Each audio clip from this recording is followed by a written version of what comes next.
ಎಲ್ರಿಗೂ ನಮಸ್ಕಾರ. Welcome to learn online. Karnataka ರಾಜ್ಯದ ನಂಬರ್ 1 ಬ್ಯಾಂಕಿಂಗ್, ರೈಲ್ವೇಸ್, SSC ಹಾಗೂ PGCET ಕೋಚಿಂಗ್ ಇನ್ಸ್ಟಿಟ್ಯೂಟ್. ಇವತ್ತು ನಮ್ಮೊಂದಿಗೆ ಮಹೇಶ್ವರಿ ಅವರಿದ್ದಾರೆ. Welcome Maheshwari. Thank you sir. Maheshwari ಇತ್ತೀಚೆಗೆ ನಡೆದ ಕರ್ನಾಟಕ ಬ್ಯಾಂಕ್ ಪರೀಕ್ಷೆಯನ್ನ ಕ್ಲಿಯರ್ ಮಾಡಿದ್ದಾರೆ ಹಾಗೂ CSA ಆಗಿ ಜಾಯ್ನಿಂಗ್ ಅನ್ನು ತೆಗೆದುಕೊಂಡಿದ್ದಾರೆ. ಸೊ ಅವರ ಜರ್ನಿಯನ್ನು ನಾವು ಇವತ್ತು ಡಿಸ್ಕಸ್ ಮಾಡ್ತಾ ಇರ್ತೀವಿ. ಇದರೊಳಗಡೆ ವಿಶೇಷ ಏನು ಅಂತಂದ್ರೆ, ಅವರು ನಿಮ್ಮೆಲ್ಲರ ತರ ಬಹಳಷ್ಟು ವಿದ್ಯಾರ್ಥಿ ನಮ್ಮ ಹತ್ರ ಬರೋರು ಕನ್ನಡ ಮೀಡಿಯಂ ವಿದ್ಯಾರ್ಥಿಗಳಾಗಿರ್ತಾರೆ. ಅವರು ನಿಮ್ಮೊಬ್ಬರಿಗೋಸ್ಕರ ಅವರೊಬ್ಬರೇ ಗೆಲುವು ಸಾಧಿಸಿಲ್ಲ ಅಂತ ಅನ್ಕೊಂತೀನಿ ನಾನು. ನಿಮ್ಮೆಲ್ಲ ಕನ್ನಡ ಮೀಡಿಯಂ ವಿದ್ಯಾರ್ಥಿಯರ ಪರವಾಗಿ ಅವ್ರ ಗೆಲುವನ್ನು ಸಾಧಿಸಿದ್ದಾರೆ. ಸೊ ಈ ಸ್ಟೋರಿ ಹೇಗಿತ್ತು ಅವ್ರದ್ದು, ಈ ಜರ್ನಿ ಹೇಗಿತ್ತು, ಅವ್ರ ಪ್ರಿಪರೇಷನ್ ಸ್ಟ್ರಾಟಜಿ ಏನಾಗಿತ್ತು, ಅವರು ಏನೆಲ್ಲ ಕಷ್ಟಗಳನ್ನ ಅನುಭವಿಸಿದ್ರು, ಯಾವ ತರ ಅದನ್ನ ಎದುರಿಸಿದ್ರು, ಅದ್ರ ಬಗ್ಗೆ ಇವತ್ತು ನಾವು ನಮ್ಮ ಈ ಪಾಡ್ಕಾಸ್ಟ್ ಅಲ್ಲಿ ಮಾತಾಡ್ತಾ ಇರ್ತೀವಿ. So welcome again. Thank you sir. So Maheshwari, thanks for joining us. Maheshwari, ನಿಮ್ಮ ಬಗ್ಗೆ ನಾವು ಸ್ವಲ್ಪ ಬ್ಯಾಕ್ ಗ್ರೌಂಡ್ ತಿಳ್ಕೊಬೋದಾ? ನೀವು ಸ್ಕೂಲಿಂಗ್ ಎಲ್ಲಿ ಮಾಡಿದ್ರಿ, ನಿಮ್ ತಂದೆ ತಾಯಿ ಏನ್ ಮಾಡ್ತಾರೆ, ಆಮೇಲೆ ನಿಮ್ಮ ಕ್ವಾಲಿಫಿಕೇಶನ್ ಏನಾಗಿದೆ, ಇದರ ಡೀಟೇಲ್ಸ್. ಎಲ್ರಿಗೂ ನಮಸ್ಕಾರ. ನನ್ನ ಹೆಸರು ಮಹೇಶ್ವರಿ. ನಾನು ಚಾಮರಾಜನಗರ ಜಿಲ್ಲೆಯಿಂದ ಬಂದಿರುವಂತದ್ದು. ನಂದು ಸ್ಕೂಲಿಂಗ್ ಎಲ್ಲ ಕಂಪ್ಲೀಟ್ ಕನ್ನಡ ಮೀಡಿಯಂ ಅಲ್ಲೇ ನಡೆದಿರೋದಂಥದ್ದು ಅಪ್ ಟು 10th ತನಕ. ಅದಾದ್ಮೇಲೆ PU ಮತ್ತೆ ಡಿಗ್ರಿ ನಂದು ಸೈನ್ಸ್ ತಗೊಂಡಿದ್ದೆ. BSc ಕಂಪ್ಲೀಟ್ ಮಾಡಿದ್ದೀನಿ. ನಮ್ಮ ತಂದೆ ಅಗ್ರಿಕಲ್ಚರ್, ನಮ್ಮ ಅಮ್ಮ ಮನೇಲೇ ಇರ್ತಾರೆ, ಹೋಮ್ ಮೇಕರ್. ಹೌದಾ? ಮತ್ತೆ ನಿಮ್ಗೆ ಇವಾಗ ನಿಮ್ ತಂದೆ ಅಗ್ರಿಕಲ್ಚರ್ ಅಲ್ಲಿ ಇದ್ದಾರೆ, ನಿಮ್ಮ ತಾಯಿ ಹೋಮ್ ಮೇಕರ್ ಅಂತ ಹೇಳಿದ್ರು. ಇಬ್ರು ಫುಲ್ ಟೈಮ್ ಜಾಬ್ ಅಲ್ಲೇ ಇದ್ದಾರೆ. ತುಂಬಾ ಕಷ್ಟಪಟ್ಟು ನಿಮ್ನ ಓದಿಸಿದ್ದಾರೆ, ಬೆಳೆಸಿದ್ದಾರೆ. ಹೌದಾ? ಬಟ್ ಈ ತರ ಈ ಸ್ಪರ್ಧಾತ್ಮಕ ಪರೀಕ್ಷೆಗಳು ಅಥವಾ ಎಸ್ಪೆಷಲಿ ಈ ಬ್ಯಾಂಕಿಂಗ್ ಪರೀಕ್ಷೆಗೆ ತಯಾರಿ ನಡೆಸೋಣ ಅಂತ ನಿಮ್ಗೆ ಹೆಂಗ್ ಥಾಟ್ ಬಂತು? ಫಸ್ಟ್ ನೀವು ಏನು, ಯಾರು ನಿಮ್ಗೆ ಇದ್ರ ಬಗ್ಗೆ ತಿಳಿಸ್ಕೊಟ್ರು, ಅಥವಾ ನಿಮ್ಗೆ ಇದ್ರ ಬಗ್ಗೆ ಆಸಕ್ತಿ ಹೇಗೆ ಹುಟ್ಟಿತ್ತು? ನಂದು ಡಿಗ್ರಿ ಮುಗಿದಿದ್ದು 2021 ನಲ್ಲಿ ಸರ್, ನವೆಂಬರ್ ಅಲ್ಲಿ ಮುಗೀತು. ನನಗೆ ಎಕ್ಸಾಮ್ ಬಗ್ಗೆ ಒಂದು ಚೂರು ಐಡಿಯಾ ಇರಲಿಲ್ಲ. ಬ್ಯಾಂಕಿಂಗ್ ಯಾಕೆ ಗೌರ್ಮೆಂಟ್ ಸೆಕ್ಟರ್ಗೆ ಹೋಗ್ಬೇಕಂದ್ರೆ ಈ ತರ ಪ್ರೊಸೆಸ್ ಇರುತ್ತೆ ಅಂತಾನು ಕೂಡ ನನಗೆ ಐಡಿಯಾ ಇರ್ಲಿಲ್ಲ. ಮಾಸ್ಟರ್ಸ್ ಮಾಡ್ಬೇಕಂತ ನನ್ ಹೇಮ್ ಆಗಿತ್ತು ಮ್ಯಾಥಮೆಟಿಕ್ಸ್ ಅಲ್ಲಿ. ಬರ್ದಿದ್ದೆ. ಜಾಯ್ನ್ ಆಗೋ ಸಂದರ್ಭದಲ್ಲಿ SBI ಕಾರ್ಡ್ ಒಂದು ಆಫರ್ ಬಂತು ಸರ್, ಇಂಟರ್ವ್ಯೂ ಇದೆ, ಅಟೆಂಡ್ ಮಾಡಿ ಹೋಗ್ಬಹುದು ಅಂತ. SBI card? Yes sir. ಅವಾಗ ನಮ್ ಫ್ಯಾಮಿಲಿ ಬ್ಯಾಕ್ ಗ್ರೌಂಡ್, ನಾವು middle class family sir. So family back ground ಕೂಡ ತುಂಬಾ ಪುವರ್ ಆಗಿತ್ತು. ಹಾಗಾಗಿ ಬೇಡ, ಎಜುಕೇಶನ್ ಬೇಡ, ಸಾಕಿಷ್ಟೇನೆ, ಜಾಬ್ ಮಾಡೋಣ, ಹೆಂಗೋ ಆಗುತ್ತಲ್ಲ ಇದು ಅಂತ ಹೇಳಿ ಇಂಟರ್ವ್ಯೂ ಹೋಗಿ ಅಲ್ಲಿ ಸೆಲೆಕ್ಟ್ ಆಗಿ ಆ ಮುಖಾಂತರ ನನಗೆ ಬ್ಯಾಂಕಿಗೆ ಎಂಟ್ರಿ ಆದೆ sir for the first time. ಅವಾಗ ಅಲ್ಲಿ ಹೋದಾಗ ನಾನು SBI ಬ್ಯಾಂಕ್ ಅಲ್ಲೂ ಮಾಡಿದ್ದೇನೆ, ಮತ್ತೆ ಕರ್ನಾಟಕ ಬ್ಯಾಂಕ್ ಅಲ್ಲೂ ಕೂಡ ವರ್ಕ್ ಮಾಡಿದ್ದೇನೆ ಸರ್. ಅವಾಗ ಅಲ್ಲಿ ಮಾಡ್ತಿದ್ದಾಗ ಅಲ್ಲಿನ ಎಂಪ್ಲಾಯೀಸ್ ನ ನೋಡಿ ನನಗೆ ಯಾವಾಗ್ಲೂ ಒಂದು ಮೂಮೆಂಟ್ ಅಲ್ಲಿ ನನಗೆ ಮೋಟಿವೇಟ್ ಆಗಿದ್ದು ಸರ್. ಅವಾಗ ಇವಾಗ ಅಲ್ಲಿನ ವರ್ಕರ್ಸ್ ನೋಡೋ ರೀತಿನೇ ಬೇರೆ, ಅವರು ಎಂಪ್ಲಾಯೀಸ್, ಅಲ್ಲಿನ ಸ್ಟಾಫ್ ಆಗಿರ್ತಾರೆ. ಬಟ್ ನಮ್ಮನ್ನ ನೋಡೋ ರೀತಿನೇ ಬೇರೆ, ಯಾಕಂದ್ರೆ ನಮ್ದು ಬ್ಯಾಂಕಿಗೂ ನಮ್ಗೂ ಲಿಂಕ್ ಇದೆ, ಬಟ್ ನಾವು ಬ್ಯಾಂಕಿನ ಪರ್ಮನೆಂಟ್ ಎಂಪ್ಲಾಯೀಸ್ ಅಲ್ಲ. ಸೊ ಅವಾಗ ಅಲ್ಲಿ ಬಿಹೇವ್ ಮಾಡ್ತಿದ್ ರೀತಿ, ನನ್ನನ್ನು ನೋಡ್ತಿದ್ ರೀತಿ ನನಗೆ ತುಂಬಾ ಮನ್ಸಲ್ಲಿ ತುಂಬಾ ಫೀಲ್ ಆಗ್ತಿತ್ತು. ಅವಾಗ ಒಂದ್ಸಲ ಅನ್ನಿಸ್ತು, ಯಾಕೆ ನಾನು ಎಂಪ್ಲಾಯ್ ಆಗ್ಬಾರ್ದು, ನಾನು ಆದ್ರೆ ನನಗೂ ಈ ತರ ಮರ್ಯಾದೆ ಸಿಗುತ್ತಲ್ಲ ಅಂತ ಅನ್ನಿಸ್ತು. ಅದಾದ್ಮೇಲೆ ಹಂಗೆ ಟ್ರೈ ಮಾಡಿದೆ, ನೋಡೋಣ ಹೇಗೆ ಅಂತ. ಅವ್ರ ಹತ್ರನೇ ಡಿಸ್ಕಸ್ ಮಾಡಿದೆ ಸರ್, ಅಲ್ಲಿ ಎಂಪ್ಲಾಯೀಸ್. ಅವತ್ತು ಅವರು ತುಂಬಾ ಹೆಲ್ಪ್ ಮಾಡಿದ್ರು. ಹಿಂಗಿರುತ್ತೆ ಪ್ರೋಸೆಸ್, ಹಿಂಗೆ ಓದ್ಬೇಕು, ಇದನ್ನ ಬರಿಬೇಕು, ಇದಾದ್ಮೇಲೆ ಆಗುತ್ತೆ, ಅದೇ ಕಂಟಿನ್ಯೂಸ್ ಪ್ರಿಪರೇಷನ್ ಇರ್ಬೇಕು ಅಂತ ಹೇಳಿದ್ರು. ಮತ್ತೆ ಅದು ಇಂಗ್ಲಿಷ್ ಮೀಡಿಯಂ ಅಲ್ಲಿ ಇರುತ್ತೆ ಅಂತ ಹೇಳಿದ್ರು. ಅವಾಗ ನನಗೆ ತಲೆಗೆ, ನಾನು ಓದಿರೋದು ಕನ್ನಡ ಮೀಡಿಯಂ, ಡಿಗ್ರಿಲಿ ಅಷ್ಟೇ ಇಂಗ್ಲಿಷ್ ಅಲ್ಲಿ ಓದಿದ್ದು ಸರ್. ಬಟ್ ಅಷ್ಟು ಇಂಗ್ಲಿಷ್ ನಾಲೆಡ್ಜ್ ಇರ್ಲಿಲ್ಲ. ಹೆಂಗಾಗುತ್ತೋ ಏನೋ ಅಂತ ಅನ್ಕೊಂಡು ಹಂಗೆ ಸರ್ಚ್ ಮಾಡ್ತಾ ಇದ್ದೆ ಫೋನಲ್ಲೆಲ್ಲ. ಅವರು ಆಂಧ್ರ ಹೋಗಿ ಅಲ್ಲಿ ಚೆನ್ನಾಗಿರುತ್ತೆ, ನಮ್ ಕರ್ನಾಟಕದಲ್ಲಿ ಅಷ್ಟು ಇದಿಲ್ಲ ಅಂತೆಲ್ಲ ನಂಗೆ ಸಜೆಷನ್ ಮಾಡಿದ್ರು. ಬಟ್ ಹೌದು ಸರ್, ಅಲ್ಲೇನೆ ಹೇಳಿದ್ದು. ಬಟ್ ನಮಗೆ ನಮ್ ಬೆಂಗಳೂರನ್ನೇ ತುಂಬಾ ದೊಡ್ಡ ವಿಷಯ, ಯಾಕಂದ್ರೆ ನಮ್ದು ಕಂಪ್ಲೀಟ್ ರೂರಲ್ ಸರ್. ತುಂಬಾ ಹಳ್ಳಿ, ಏನು ಸಾಮಾನ್ಯ ಸೌಕರ್ಯಗಳು ಕೂಡ ಇಲ್ಲದೆ ಇರುವಂತ ಹಳ್ಳಿಯಿಂದ ಬಂದಿರೋದು ನಾನು. ಸೊ ಹಾಗಾಗಿ ನಮ್ ಬೆಂಗಳೂರು ಅಂದ್ರೆ ದೊಡ್ಡ ವಿಷಯ. ಆಂಧ್ರ ತಮ್ಮಡಹಳ್ಳಿ ಸರ್, ಚಾಮರಾಜನಗರ ತಾಲೂಕು, ಜಿಲ್ಲೆ ತಮ್ಮಡಹಳ್ಳಿ. ಸೊ ಬೆಂಗಳೂರಿಗೆನೆ ಹೋಗೋದು ದೊಡ್ಡ ವಿಷಯ. ಇನ್ನು ಆಂಧ್ರ ಅಂತಂದ್ರೆ ಅದು ಕನ್ಸಲ್ಲೂ ಆಗದೆ ಇರೋದು ಸರ್.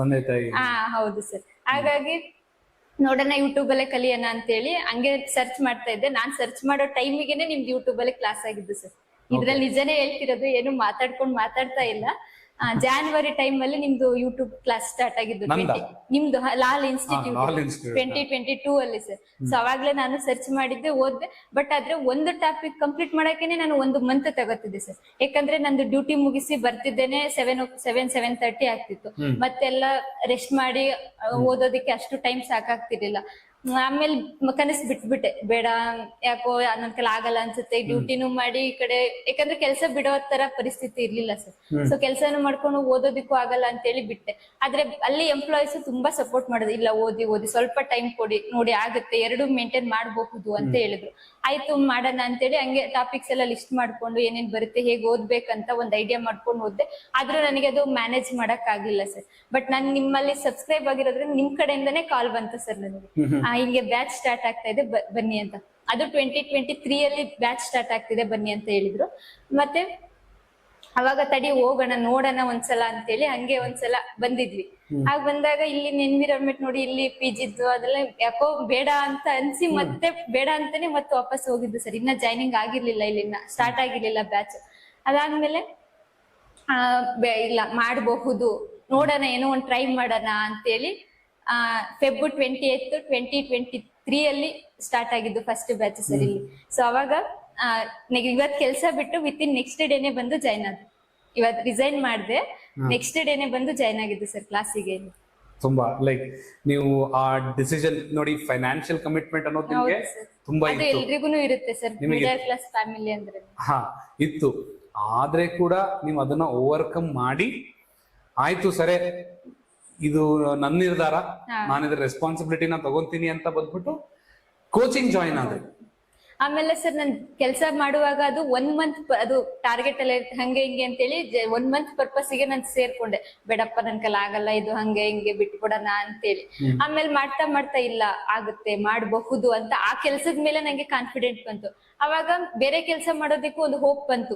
ಈಗ ನಮ್ಗೆ ಆಗಲ್ಲ ಅಂತ ಕೂತ್ಕೊಂಡ್ರೆ ಏನು ಆಗಲ್ಲ, ಆಗುತ್ತೆ ಅಂತಂದ್ರೆ ಮನಸ್ಸಿದ್ರೆ ಮಾರ್ಗ ಅಂತ ಅನ್ನೋ ತರ ಹಾಗೆ ಆಗುತ್ತೆ ಅಂತ ಒಂದ್ ನಂಬಿಕೆ ಬಂತು. ಅವಾಗ ಕೆಲಸ ಬಿಟ್ಟು ಈಗ ಓದ್ತೀನಿ ಅಂತಂದ್ರೆ ಅದಕ್ಕೆ ಟೈಮ್ ಇನ್ವೆಸ್ಟ್ ಮಾಡ್ತೇವೆ. ಆ ಟೈಮ್ ಇನ್ವೆಸ್ಟ್ ಮಾಡ್ತೀವಿ ಅಂದ್ರೆ ಆ ಟೈಮ್ಗೆ ನಾವು ವ್ಯಾಲ್ಯೂ ಕೊಡ್ಬೇಕು.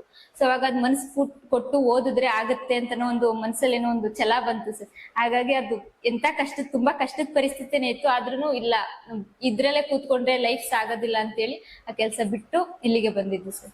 ಓಕೆ, ತುಂಬಾ ಏನದು ಬೋಲ್ಡ್ ಸ್ಟೆಪ್ ಅದು. ಬಟ್ ನೀವು ತಾನೇ ಮೆನ್ಷನ್ ಮಾಡಿದ್ರಿ ನಾನು ಬೆಂಗಳೂರಿಗೆ ಬರೋದೇ ಒಂದು ದೊಡ್ಡ ವಿಷಯ ಆಗಿತ್ತು, ಹೌದಾ? ಸೊ ನಿಮ್ಗೆ ಬೆಂಗಳೂರಿಗೆ ಇವಾಗ ಬಹಳಷ್ಟು ಹುಡುಗರು ನಿಮ್ ತರನೇ ಯೋಚನೆ ಇರುತ್ತೆ, ಬೆಂಗಳೂರಿಗೆ ಬಂದ್ಬಿಟ್ರೆ ಖರ್ಚು ಜಾಸ್ತಿ, ಆಮೇಲೆ ಇದಾಗ್ಬಿಡುತ್ತೆ, ಅದಾಗ್ಬಿಡುತ್ತೆ, ಕಷ್ಟ, ಇಲ್ಲಿ ಕಾನ್ಸಂಟ್ರೇಟ್ ಮಾಡಕ್ ಆಗಲ್ಲ, ಬೇರೆ ಕಡೆ ಧಾರವಾಡ ಹುಬ್ಳಿಯಲ್ಲಿ ಕಡಿಮೆ ಖರ್ಚಾಗುತ್ತೆ, ಈ ತರ ಎಲ್ಲ ಅಭಿಪ್ರಾಯ ಇರುತ್ತೆ. ಇವಾಗ ನೀವು ನಿಜ ಸಂಗತಿಯಲ್ಲಿ ನೀವು ಇಲ್ಲಿ ಇದ್ದೀರಾ, ಆಮೇಲೆ ನೀವು ಇಲ್ಲಿ ಬಹಳಷ್ಟು ವಿದ್ಯಾರ್ಥಿಗಳು ಹುಬ್ಳಿ ಧಾರವಾಡದಿಂದ ಬಂದಿರೋರ್ನು ನೋಡಿದೀರಾ. ಆಕ್ಚುಲಿ ನಂದೇ ಸ್ವಲ್ಪ ಹತ್ರ ಅಂತ ಹೇಳ್ಬೋದು ಸರ್, ಚಾಮರಾಜನಗರ ಇಲ್ಲಿಂದ ಏನು ಅರೌಂಡ್ 200 ಕಿಲೋಮೀಟರ್ ಆಗುತ್ತೆ. ಬಟ್ ನಾರ್ತ್ ಕಡೆಯಿಂದ ಎಲ್ಲ ಬರ್ತಾರೆ ಇಲ್ಲಿಗೆ 500-600 ಕಿಲೋಮೀಟರ್. ಅದು ಕಂಪೇರ್ ಮಾಡ್ಕೊಂಡ್ರೆ ನಾನು ಎಷ್ಟೋ ಬೆಟರ್ ಸರ್. ಸೊ ನೀವು ಆ ಹುಡುಗರಿಗೆ ಏನ್ ಹೇಳಲಿಕ್ಕೆ ಬಯಸ್ತೀರಾ? ಬೆಂಗಳೂರು ಇಲ್ಲಿ ಬಂದು ನೀವು ಕೋಚಿಂಗ್ ನಡೆಸ್ತಿರೋ ನಿಜವಾಗ್ಲೂ ಅದು ಅಷ್ಟು ಅಜಗಜಾಂತರ ವ್ಯತ್ಯಾಸ ಇತ್ತ, ದುಡ್ಡಿನಲ್ಲಾಗ್ಲಿ ಅಥವಾ ಕಂಫರ್ಟ್ ಅಲ್ಲಾಗ್ಲಿ? ಸರ್ ಈಗ ಶೋಕಿಗೋಸ್ಕರ ಬಂದ್ರೆ ಅದು ಖರ್ಚು ಬೇಕೇ ಬೇಕಾಗುತ್ತೆ. ಆದ್ರೆ ನಾನು ಓದ್ಬೇಕು, ನಮ್ ಫ್ಯಾಮಿಲಿ ಬ್ಯಾಕ್ ಗ್ರೌಂಡ್ ಚೆನ್ನಾಗಿರ್ಬೇಕು, ನಾನು ಅನ್ಕೊಂಡಂಗೆ ಕನಸು ಮುಟ್ಬೇಕು ಅಂತ ಅನ್ಕೊಂಡ್ ಬಂದ್ರೆ ಇಲ್ಲಿ ಏನ್ ನಿಮ್ದು ಏನ್ ಎಕ್ಸ್ಪೆನ್ಸ್ ಇರುತ್ತೆ, ಏನ್ ಪರ್ಸನಲ್ ಆಗಿ ಏನ್ ಖರ್ಚಿರೋದಿಲ್ಲ. PG ಏನ್ ನೋಡ್ಕೊಂಡಿರ್ತೀವಿ ಅದಷ್ಟೇ ಇರ್ತದೆ, ಎವ್ರಿ ಡೇ ಕ್ಲಾಸ್ ಇದ್ದೇ ಇರ್ತದೆ. ಧಾರವಾಡಲ್ಲಾಗ್ಲಿ ಎಲ್ಲಾದ್ರೂ ಅಷ್ಟೇ, ನಾವ್ ಎಲ್ಲಿ ಓದ್ತಿವಿ ಅಂತ ಅನ್ನೋದಕ್ಕಿಂತ ಹೇಗ್ ಓದ್ತಿವಿ ಅಂತ ಅನ್ನೋದು ಇಂಪಾರ್ಟೆಂಟ್ ಆಗಿರುತ್ತೆ. ಸೊ ನಿಮ್ಗೆ ಈಗ ಅಲ್ಲೋದ್ರೂ ಇದನ್ನೇ ಹೇಳ್ಕೊಡ್ತಾರೆ, ಬಟ್ ಇಲ್ಲಿ ಅದಕ್ಕಿಂತ ಬೇರೆ ತರ ಇದೆ. ಯಾಕಂದ್ರೆ ಬಂದು ವಿಸಿಟ್ ಮಾಡಿ ನೋಡಿ, ಅವಾಗ ನಿಮ್ಗೆ ಐಡಿಯಾ ಬರುತ್ತೆ ಹೇಗೆ ಅಂತ. ಏನ್ ಡಿಫರೆನ್ಸ್ ಅನ್ಸುತ್ತೆ ನೋಡಿ, ಡಿಫ್ರೆಂಟ್ ಇದೆ ತುಂಬಾ ಡಿಫ್ರೆಂಟ್ ಇದೆ, ಒಂದು ವಾಕ್ಯದಲ್ಲಿ ಹೇಳ್ಬಿಟ್ಟು. ಸರ್ ಇವಾಗ ಫಸ್ಟ್ ಥಿಂಗ್ ನಾನು ಇಲ್ಲಿಗೆ ಸೇರೋಕ್ಕೂ ಮುಂಚೆನೆ ನಮ್ಮ ಅಲ್ಲಿ ಸಜೆಸ್ಟ್ ಮಾಡಿದಾಗ ಮೈಸೂರಲ್ಲಿ ಒಂದ್ಸತಿ ಕೇಳಿ ಅಂತ ಹೇಳಿದ್ರು. ಅಲ್ಲಿ ಮೈಸೂರಲ್ಲಿ ಕೇಳಿದಾಗ ಜಸ್ಟ್ 3 ಮಂತಿಗೆ ಹೇಳಿದ್ರು ಅವರು. 3 ಮಂತಿಗೆನೆ 25,000 ಹೇಳಿದ್ರು. ಅದು ಜಸ್ಟ್ ಆಫ್ಟರ್ನೂನ್ ಕ್ಲಾಸ್ ಅಷ್ಟೇ, ಅಂದ್ರೆ ಮಾರ್ನಿಂಗ್ ಟು ಮಧ್ಯಾಹ್ನ ತನಕ ಮಾತ್ರ. ಮಧ್ಯಾಹ್ನ ಮೇಲೆ ಇರ್ತೀವಿ ಅಂತಂದ್ರೆ ಮತ್ತೆ ಅದಕ್ಕೆ ಎಕ್ಸ್ಟ್ರಾ ಪೇ ಮಾಡ್ಬೇಕಂತ ಹೇಳಿದ್ರು. ಮತ್ ಸಿಲೆಬಸ್ ಕವರ್ ಮಾಡೋದು ಅಷ್ಟೇ ಅವ್ರ ಕೆಲಸ ಅಂತ ಹೇಳಿದ್ರು.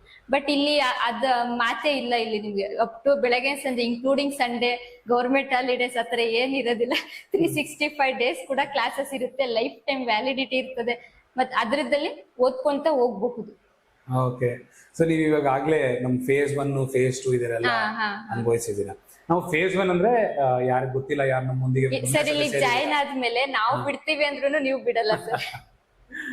ನಮ್ಗೆ ನೋಡಿ, ಇಟ್ ಇಸ್ ನಾಟ್ ಜಸ್ಟ್ ಬರೇ ಫೀಸ್ ತಗೊಂಡ್ಬಿಟ್ಟು ಅದಲ್ಲ ಕಳ್ಸಿದೀವಿ ನಾವು. ಬಹಳ ಜನ ನಿಮ್ಗೆ ಗೊತ್ತಿರೋ ತರ ನಾವು ಸ್ಟೂಡೆಂಟ್ಸ್ ಕಳ್ಸಿದೀವಿ, ವಾಪಸ್ ಕಳ್ಸಿದೀವಿ ಫೀಸ್ ಕೊಟ್ಬಿಟ್ಟು. ಯಾವಾಗ ಅವರಿಗೆ ಇಂಟ್ರೆಸ್ಟ್ ಇಲ್ಲ ಅಂತಂದ್ಮೇಲೆ ಅದು ಕಳ್ಸಿದೀವಿ. ಹೌದು ಸರ್. ಮತ್ತೆ ಈಗ ನಿಮ್ಮ ಹತ್ರ ಈ ಇಂಟ್ರೆಸ್ಟೆಡ್ ಸ್ಟೂಡೆಂಟ್ಸ್ ಬಂದಾಗ ಓಕೆ, ನಾವು ಜಸ್ಟ್ ಫೀಸ್ ಕಲೆಕ್ಟ್ ಮಾಡೋದ್ರ ಬಗ್ಗೆ ಯೋಚನೆ ಮಾಡ್ತಿರಲ್ಲ. ನೋಡಿ ನಾವು ಬಿಸ್ನೆಸ್ ಅಲ್ಲೇ ಇದೀವಿ. ನಾನು ಬಿಸ್ನೆಸ್ ಅಲ್ಲಿ ಇದು ನಾವು ಕೋಚಿಂಗ್ ಇನ್ಸ್ಟಿಟ್ಯೂಟ್ ನಡೆಸ್ತಾ ಇದೀವಿ. ನಾನಾಗ್ಲಿ, ಅಮ್ಲಾ ಸರ್ ಆಗ್ಲಿ, ಕನಕರಾಜ್ ಸರ್ ಆಗ್ಲಿ, ಬಟ್ ನಾವೊಂದು ಎಥಿಕಲ್ ಬಿಸ್ನೆಸ್ ಮಾಡ್ತಾ ಇದೀವಿ. ನಾವು ನಿಮ್ಗೆ ಕನಸು ಮಾಡ್ತಾ ಇದೀವಿ. ನಿಮ್ ಕನಸಿನ ಉದ್ದೇನ ನಾವು ತಗೊಂಡ್ಬಂದ್ಬಿಟ್ಟು ಇಲ್ಲಿ ನಮ್ಮ ಪ್ಲೇಟಲ್ಲಿ ಕೊಡ್ತೀರಾ, ಸರ್ ನನಗೆ ಇದು ಬೇಕು ಅಂತ ಆರ್ಡರ್ ಮಾಡ್ತೀರಾ. ನಾವು ಅವಾಗ ಅದನ್ನ ಡೆಲಿವರ್ ಮಾಡೋದು ನಮ್ಮ ಕರ್ತವ್ಯ ಆಗಿರುತ್ತೆ. ಅದಕ್ಕೋಸ್ಕರ ಬೇಕಾಗಿರುವಂತ ಸಾಮಗ್ರಿ ಕೊಡೋದು ನಮ್ಮ ಕರ್ತವ್ಯ ಆಗಿರುತ್ತೆ. ಈಗ ಕನ್ನಡ ಮೀಡಿಯಂ ಹುಡುಗರು ಅಥವಾ ಡಿಗ್ರಿ BSc BCom ಮಾಡಿರೋರು ಎಲ್ಲರನ್ನ ತಗೊಳ್ಳಿ. ಓಕೆ, ನೀವೆಲ್ಲ ಅವರಿಗೆ ನೀವು ಸ್ಫೂರ್ತಿ. ಇವಾಗ ನಿಮ್ಮನ್ನ ನೋಡ್ಬಿಟ್ಟು ನನಗೆ ನಮ್ಮ ಕರ್ನಾಟಕ ರಾಜ್ಯದಿಂದ 10 ಹುಡುಗರು ಸಾಕು, ಜಾಸ್ತಿ ಬೇಡ, 10 ಹುಡುಗರು. ನಾನು ಅವತ್ತು ಮಹೇಶ್ವರಿ ಮೇಡಮ್ ನೋಡಿದೆ. ನಾನು ಕನ್ನಡ ಮೀಡಿಯಂ ವಿದ್ಯಾರ್ಥಿಯಾಗಿ ನಾನೊಂದು ಬ್ಯಾಂಕ್ ಎಕ್ಸಾಮ್ ಕ್ಲಿಯರ್ ಮಾಡ್ಬೇಕು ಅಂತ ನನ್ಗೆ ಅವತ್ತು ಧೈರ್ಯ ಬಂತು ಅಂತ ಬಂದು ಹೇಳಿದ್ರೆ ಸಾಕು. ಸರ್ ಅದು ಕನ್ನಡ ಮೀಡಿಯಂ ಅಲ್ಲೇ ಓದ್ರೆ ಆಗಲ್ಲ, ಇಂಗ್ಲಿಷ್ ಮೀಡಿಯಂ ಅಲ್ಲಿ ಓದ್ರೆ ಮಾತ್ರ ಆಗುತ್ತೆ ಅಂತ ಅನ್ನೋದು ಯಾರು ತಲೆಗೆ ಹಾಕೊಂಡ್ಬಿಡಿ. ಮನಸ್ಸಲ್ಲಿ ಛಲ ಇರ್ಬೇಕು, ಮಾಡ್ಲೇಬೇಕಂತ ನಾವು ಹಠ ಇರ್ಬೇಕು, ನಮ್ ಪೇರೆಂಟ್ಸಿಗೆ ಒಂದ್ ವ್ಯಾಲ್ಯೂ ಕೊಡ್ಬೇಕು, ನಾವು ಓದಿರೋದಕ್ಕೊಂದ್ ಸಾರ್ಥಕತೆ ಮೆರಿಬೇಕಂತ ಹೇಳ ಮನ್ಸಲ್ಲಿದ್ರೆ ಅದು ಕನ್ನಡ ಅಲ್ಲ, ಹೆಂಗೆ ಓದಿದ್ರು ಆಗುತ್ತೆ ಸರ್. ಹಾಗೆ ಈಗ ನೀವು 10th ವರೆಗೆ ಕನ್ನಡ ಮೀಡಿಯಂ ಅಲ್ಲಿ ಮಾಡಿದ್ರಿ, ಆಮೇಲೆ PUC ಮಾಡಿದ್ರಿ, ಆಮೇಲೆ ಡಿಗ್ರಿ ಕಂಪ್ಲೀಟ್ ಮಾಡಿದ್ರಿ, ಹೌದಾ? ಡಿಗ್ರಿ ಕಂಪ್ಲೀಟ್ ಮಾಡಾದ ತಕ್ಷಣ ಮ್ಯಾಥ್ಸ್ ಜೊತೆ ಅಷ್ಟು ಟಚ್ ಇರ್ಲಿಲ್ಲ ಅಂತ ಅನ್ಕೊಂತೀನಿ, ಹೌದಾ? ಈಗ ಈ ಬೇಸಿಕ್ phase 1 phase 2 ಅಂತ ನಮ್ಮಲ್ಲಿ ನಡೆಯುತ್ತೆ. ಅಲ್ಲಿ ನಾವು ಬೇಸಿಕ್ಸ್ ಎಲ್ಲ ತಿಳಿಸ್ಕೊಡ್ತೀವಿ. ಅದಾದ್ಮೇಲೆ ನಿಮ್ಗೆ ಮಾಕ್ ಟೆಸ್ಟ್ ಎಲ್ಲ ಸ್ಟಾರ್ಟ್ ಮಾಡ್ತೀವಿ. ಸೊ ಈ ಪ್ರೊಸೆಸ್ ಅಲ್ಲಿ ನಿಮ್ಗೆ ಎಷ್ಟು ವ್ಯಾಲ್ಯೂ ಅನ್ಸಿತ್ತು? ಬೇಸಿಕ್ಸ್ ಬೇಕಿತ್ತಾ ನಿಮ್ಗೆ, ಬೇಡಾಗಿತ್ವಾ? ಡೈರೆಕ್ಟ್ ಪೇಪರ್ ಸಾಲ್ವಿಂಗ್ ಸ್ಟಾರ್ಟ್ ಮಾಡ್ಬೇಕು ಸರ್? ಫಸ್ಟ್ ಥಿಂಗ್ ನಾನು SSLC ಮತ್ತೆ ಫಸ್ಟ್ PUC ಅಲ್ಲಿ ಜಸ್ಟ್ ಪಾಸ್ ಸರ್ ಮ್ಯಾಥ್ಸ್ ಅಲ್ಲಿ.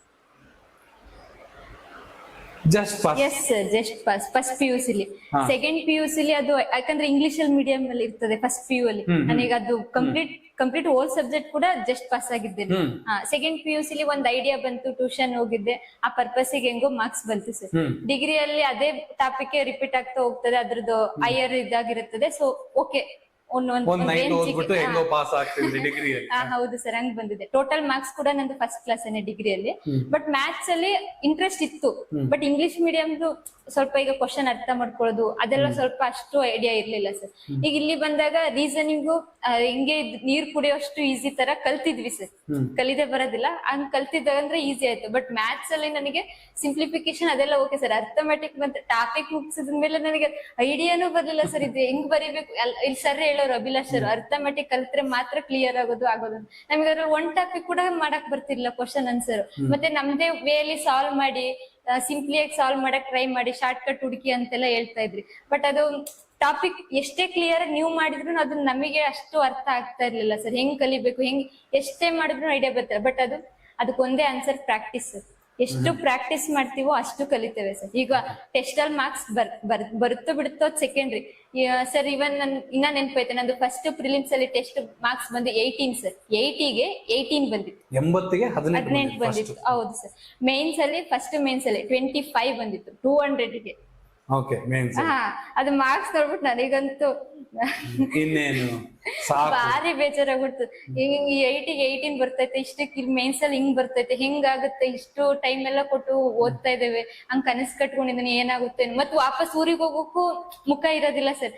ಏನೋ ಒಂದ್ ಸಾಧನೆ ಮಾಡ್ತೀವಿ, ಅಚೀವ್ ಮಾಡ್ತೀವಿ ಅಂತ ಹೇಳಿ ಇಲ್ಲಿಗೆ ಬಂದಿರ್ತೇವೆ. ಆಮೇಲೆ ಈಗ ಸರ್ ಹೇಳೋರು, ನೀವು ಟೆಸ್ಟ್ ಬರೆಯೋದ್ಕಿಂತ ಅನಾಲಿಸಿಸ್ ಮಾಡೋದು ತುಂಬಾ ಇಂಪಾರ್ಟೆಂಟ್ ಅಂತ. ಸೊ ಈಗ ಅಲ್ಲಿ ಅನಾಲಿಸಿಸ್ ನಾನು 2 ಟೈಮ್ಸ್ ಮಾಡ್ತಾ ಇದ್ದೆ. ಸರ್ ಹೇಳ್ಕೊಡೋದು ಒಂದ್ಸಲ, ಮತ್ ಓನ್ ಆಗಿ ನಾನು ಒಂದ್ಸಲ ಮಾಡ್ತಾ ಇದ್ದೆ. ಮತ್ತೆ ಪ್ರತಿ ಟಾಪಿಕ್ನು ಕೂಡ 2 ಸಲ ನಾನು ನೋಡಿದ್ದೀನಿ ಸರ್ ಯೂಟ್ಯೂಬ್ ಅಲ್ಲೇನೆ. ನಿಮ್ದೇ ಪ್ಲೇ ಲಿಸ್ಟ್ ಇಲ್ಲಿ ಕ್ಲಾಸಲ್ಲಿ ಕೇಳಿದ್ದೇನೆ, ಕ್ಲಾಸಲ್ಲಿ ಕೇಳಿದ್ರು ಕೂಡ ಯೂಟ್ಯೂಬ್ ವಿಡಿಯೋಸ್ ಅಲ್ಲೇನೆ ಕಂಪ್ಲೀಟ್ ವಿಡಿಯೋಸ್ 2 ಟೈಮ್ಸ್ ನೋಡಿ ನೋಟ್ಸ್ ಮಾಡಿ ಓನ್ ಪ್ರಾಕ್ಟೀಸ್ ಮಾಡಿದ್ದೇನೆ ಸರ್ ಅರ್ಥಮೆಟಿಕ್. ಸೊ ಹಾಗಾಗಿ arithmetic step by step move ಐತೆ ಹೊರತು ಒಂದೇ ಸಲಕ್ಕೆ ಏನು ಬರೋದಿಲ್ಲ ಸರ್. ಓಕೆ, ಇನ್ಸ್ಟೆಂಟ್ ರಿಸಲ್ಟ್ ಯಾವುದು ಬರಲ್ಲ. ಮ್ಯಾಗಿ ಕೂಡ 5 ಮಿನಿಟ್ಸ್ ಅಂತ ಹೇಳ್ತಾರೆ, ಅದು 5 ಮಿನಿಟ್ಸ್ ಅಲ್ಲಿ ಆಗಲ್ಲ. ಸೊ ನೀವು ಕಾಂಪಿಟೇಟಿವ್ ಎಕ್ಸಾಮ್ಸ್ ಅನ್ನೋ ಈ ಫೀಲ್ಡ್, ಈ ಜಂಗಲ್ ಅಲ್ಲಿ ಬಂದಾದ್ಮೇಲೆ ಅದು ಎಷ್ಟು ಟೈಮ್ ತಗೊಳುತ್ತೆ ಅನ್ನೋದು ಅದು ಒಬ್ಬೊಬ್ಬರ ಕೆಪಬಿಲಿಟಿ ಮೇಲೆ ಡಿಪೆಂಡ್. ನಾನು 3 ಮಂತ್ ಅಂತ ಅನ್ಕೊ ಬಂದಿದ್ದೆ ಸರ್. 3 ಮಂತ್ಸ್ ಕ್ಲಿಯರ್ ಮಾಡೋಣ ಅಂತ ಬಂದಿದ್ರಿ? ಹಂಗೆ ಟು ಬಿ ಫ್ರಾಂಕ್ ಹಂಗೆ ಬಂದಿದೆ ಸರ್. 3 ಮಂತ್ ಸಿಲೆಬಸ್ ಮುಗಿಸ್ತಾರೆ, ಮತ್ತ ಬರ್ದ ಆಗತ್ತೆ, ಮತ್ ಊರಿಗೆ ಹೋದ, ಹಂಗೆ ಅನ್ಕೊಂಡ್ ಬಂದಿದ್ದೆ. ಇವನ್ 3 ಮಂತ್ಗೆ PG ಅಮೌಂಟ್ ನಾನು ಅಡ್ಜಸ್ಟ್ ಮಾಡ್ಕೊಂಡ್ ಬಂದಿದ್ ಕೂಡ ಇಲ್ಲಿ ಬಂದಾಗ. ಆಮೇಲೆ ಅನಿಸ್ತದೆ ಸಿಲೆಬಸ್ ಕಲಿಯೋದು ಅಷ್ಟು ಮುಖ್ಯ ಅಲ್ಲ, ಇಲ್ಲಿ ಎಷ್ಟು ಪ್ರಾಕ್ಟೀಸ್ ಏನ್ ಮಾಡ್ತೀವಿ ಅನ್ನೋದು ತುಂಬಾ ಇಂಪಾರ್ಟೆಂಟ್ ಅಂತ ಅವಾಗ ಅವಾಗ ಗೊತ್ತಾಗುತ್ತೆ ಸರ್. ನೀವು ಹೇಳಿದ್ರಿ ಒಂದು ಪಾಯಿಂಟ್, ನಾನು 3 months ಆಗಷ್ಟು ದುಡ್ಡು ಮಾತ್ರ ಇಟ್ಕೊಂಡ್ಬಂದಿದೆ ಸರ್ ಅಂತ.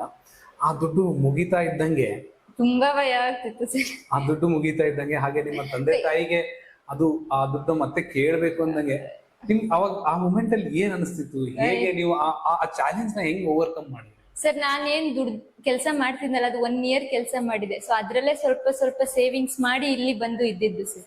ಮನೇಲಿ ನಾನು ಮನೇಲಿ ಅಮೌಂಟ್ ತಗೊಂಡೇ ಇಲ್ಲ ಸರ್. ಮತ್ತೆ ಹಾಗಾದ್ರೆ ನಮ್ಮಲ್ಲಿ ಬಹಳಷ್ಟು ಹುಡುಗರು ಹೇಳ್ತಾರೆ, ಸರ್ ಫೀಸ್ ಇಲ್ಲ, ನಾನು ಬರಕ್ ಆಗಲ್ಲ ಅಂತ ಎಲ್ಲಾ ಹುಡುಗರಿಗೂ ಹುಡುಗಿಯರಿಗೂ ನೀವು ಸ್ಫೂರ್ತಿ.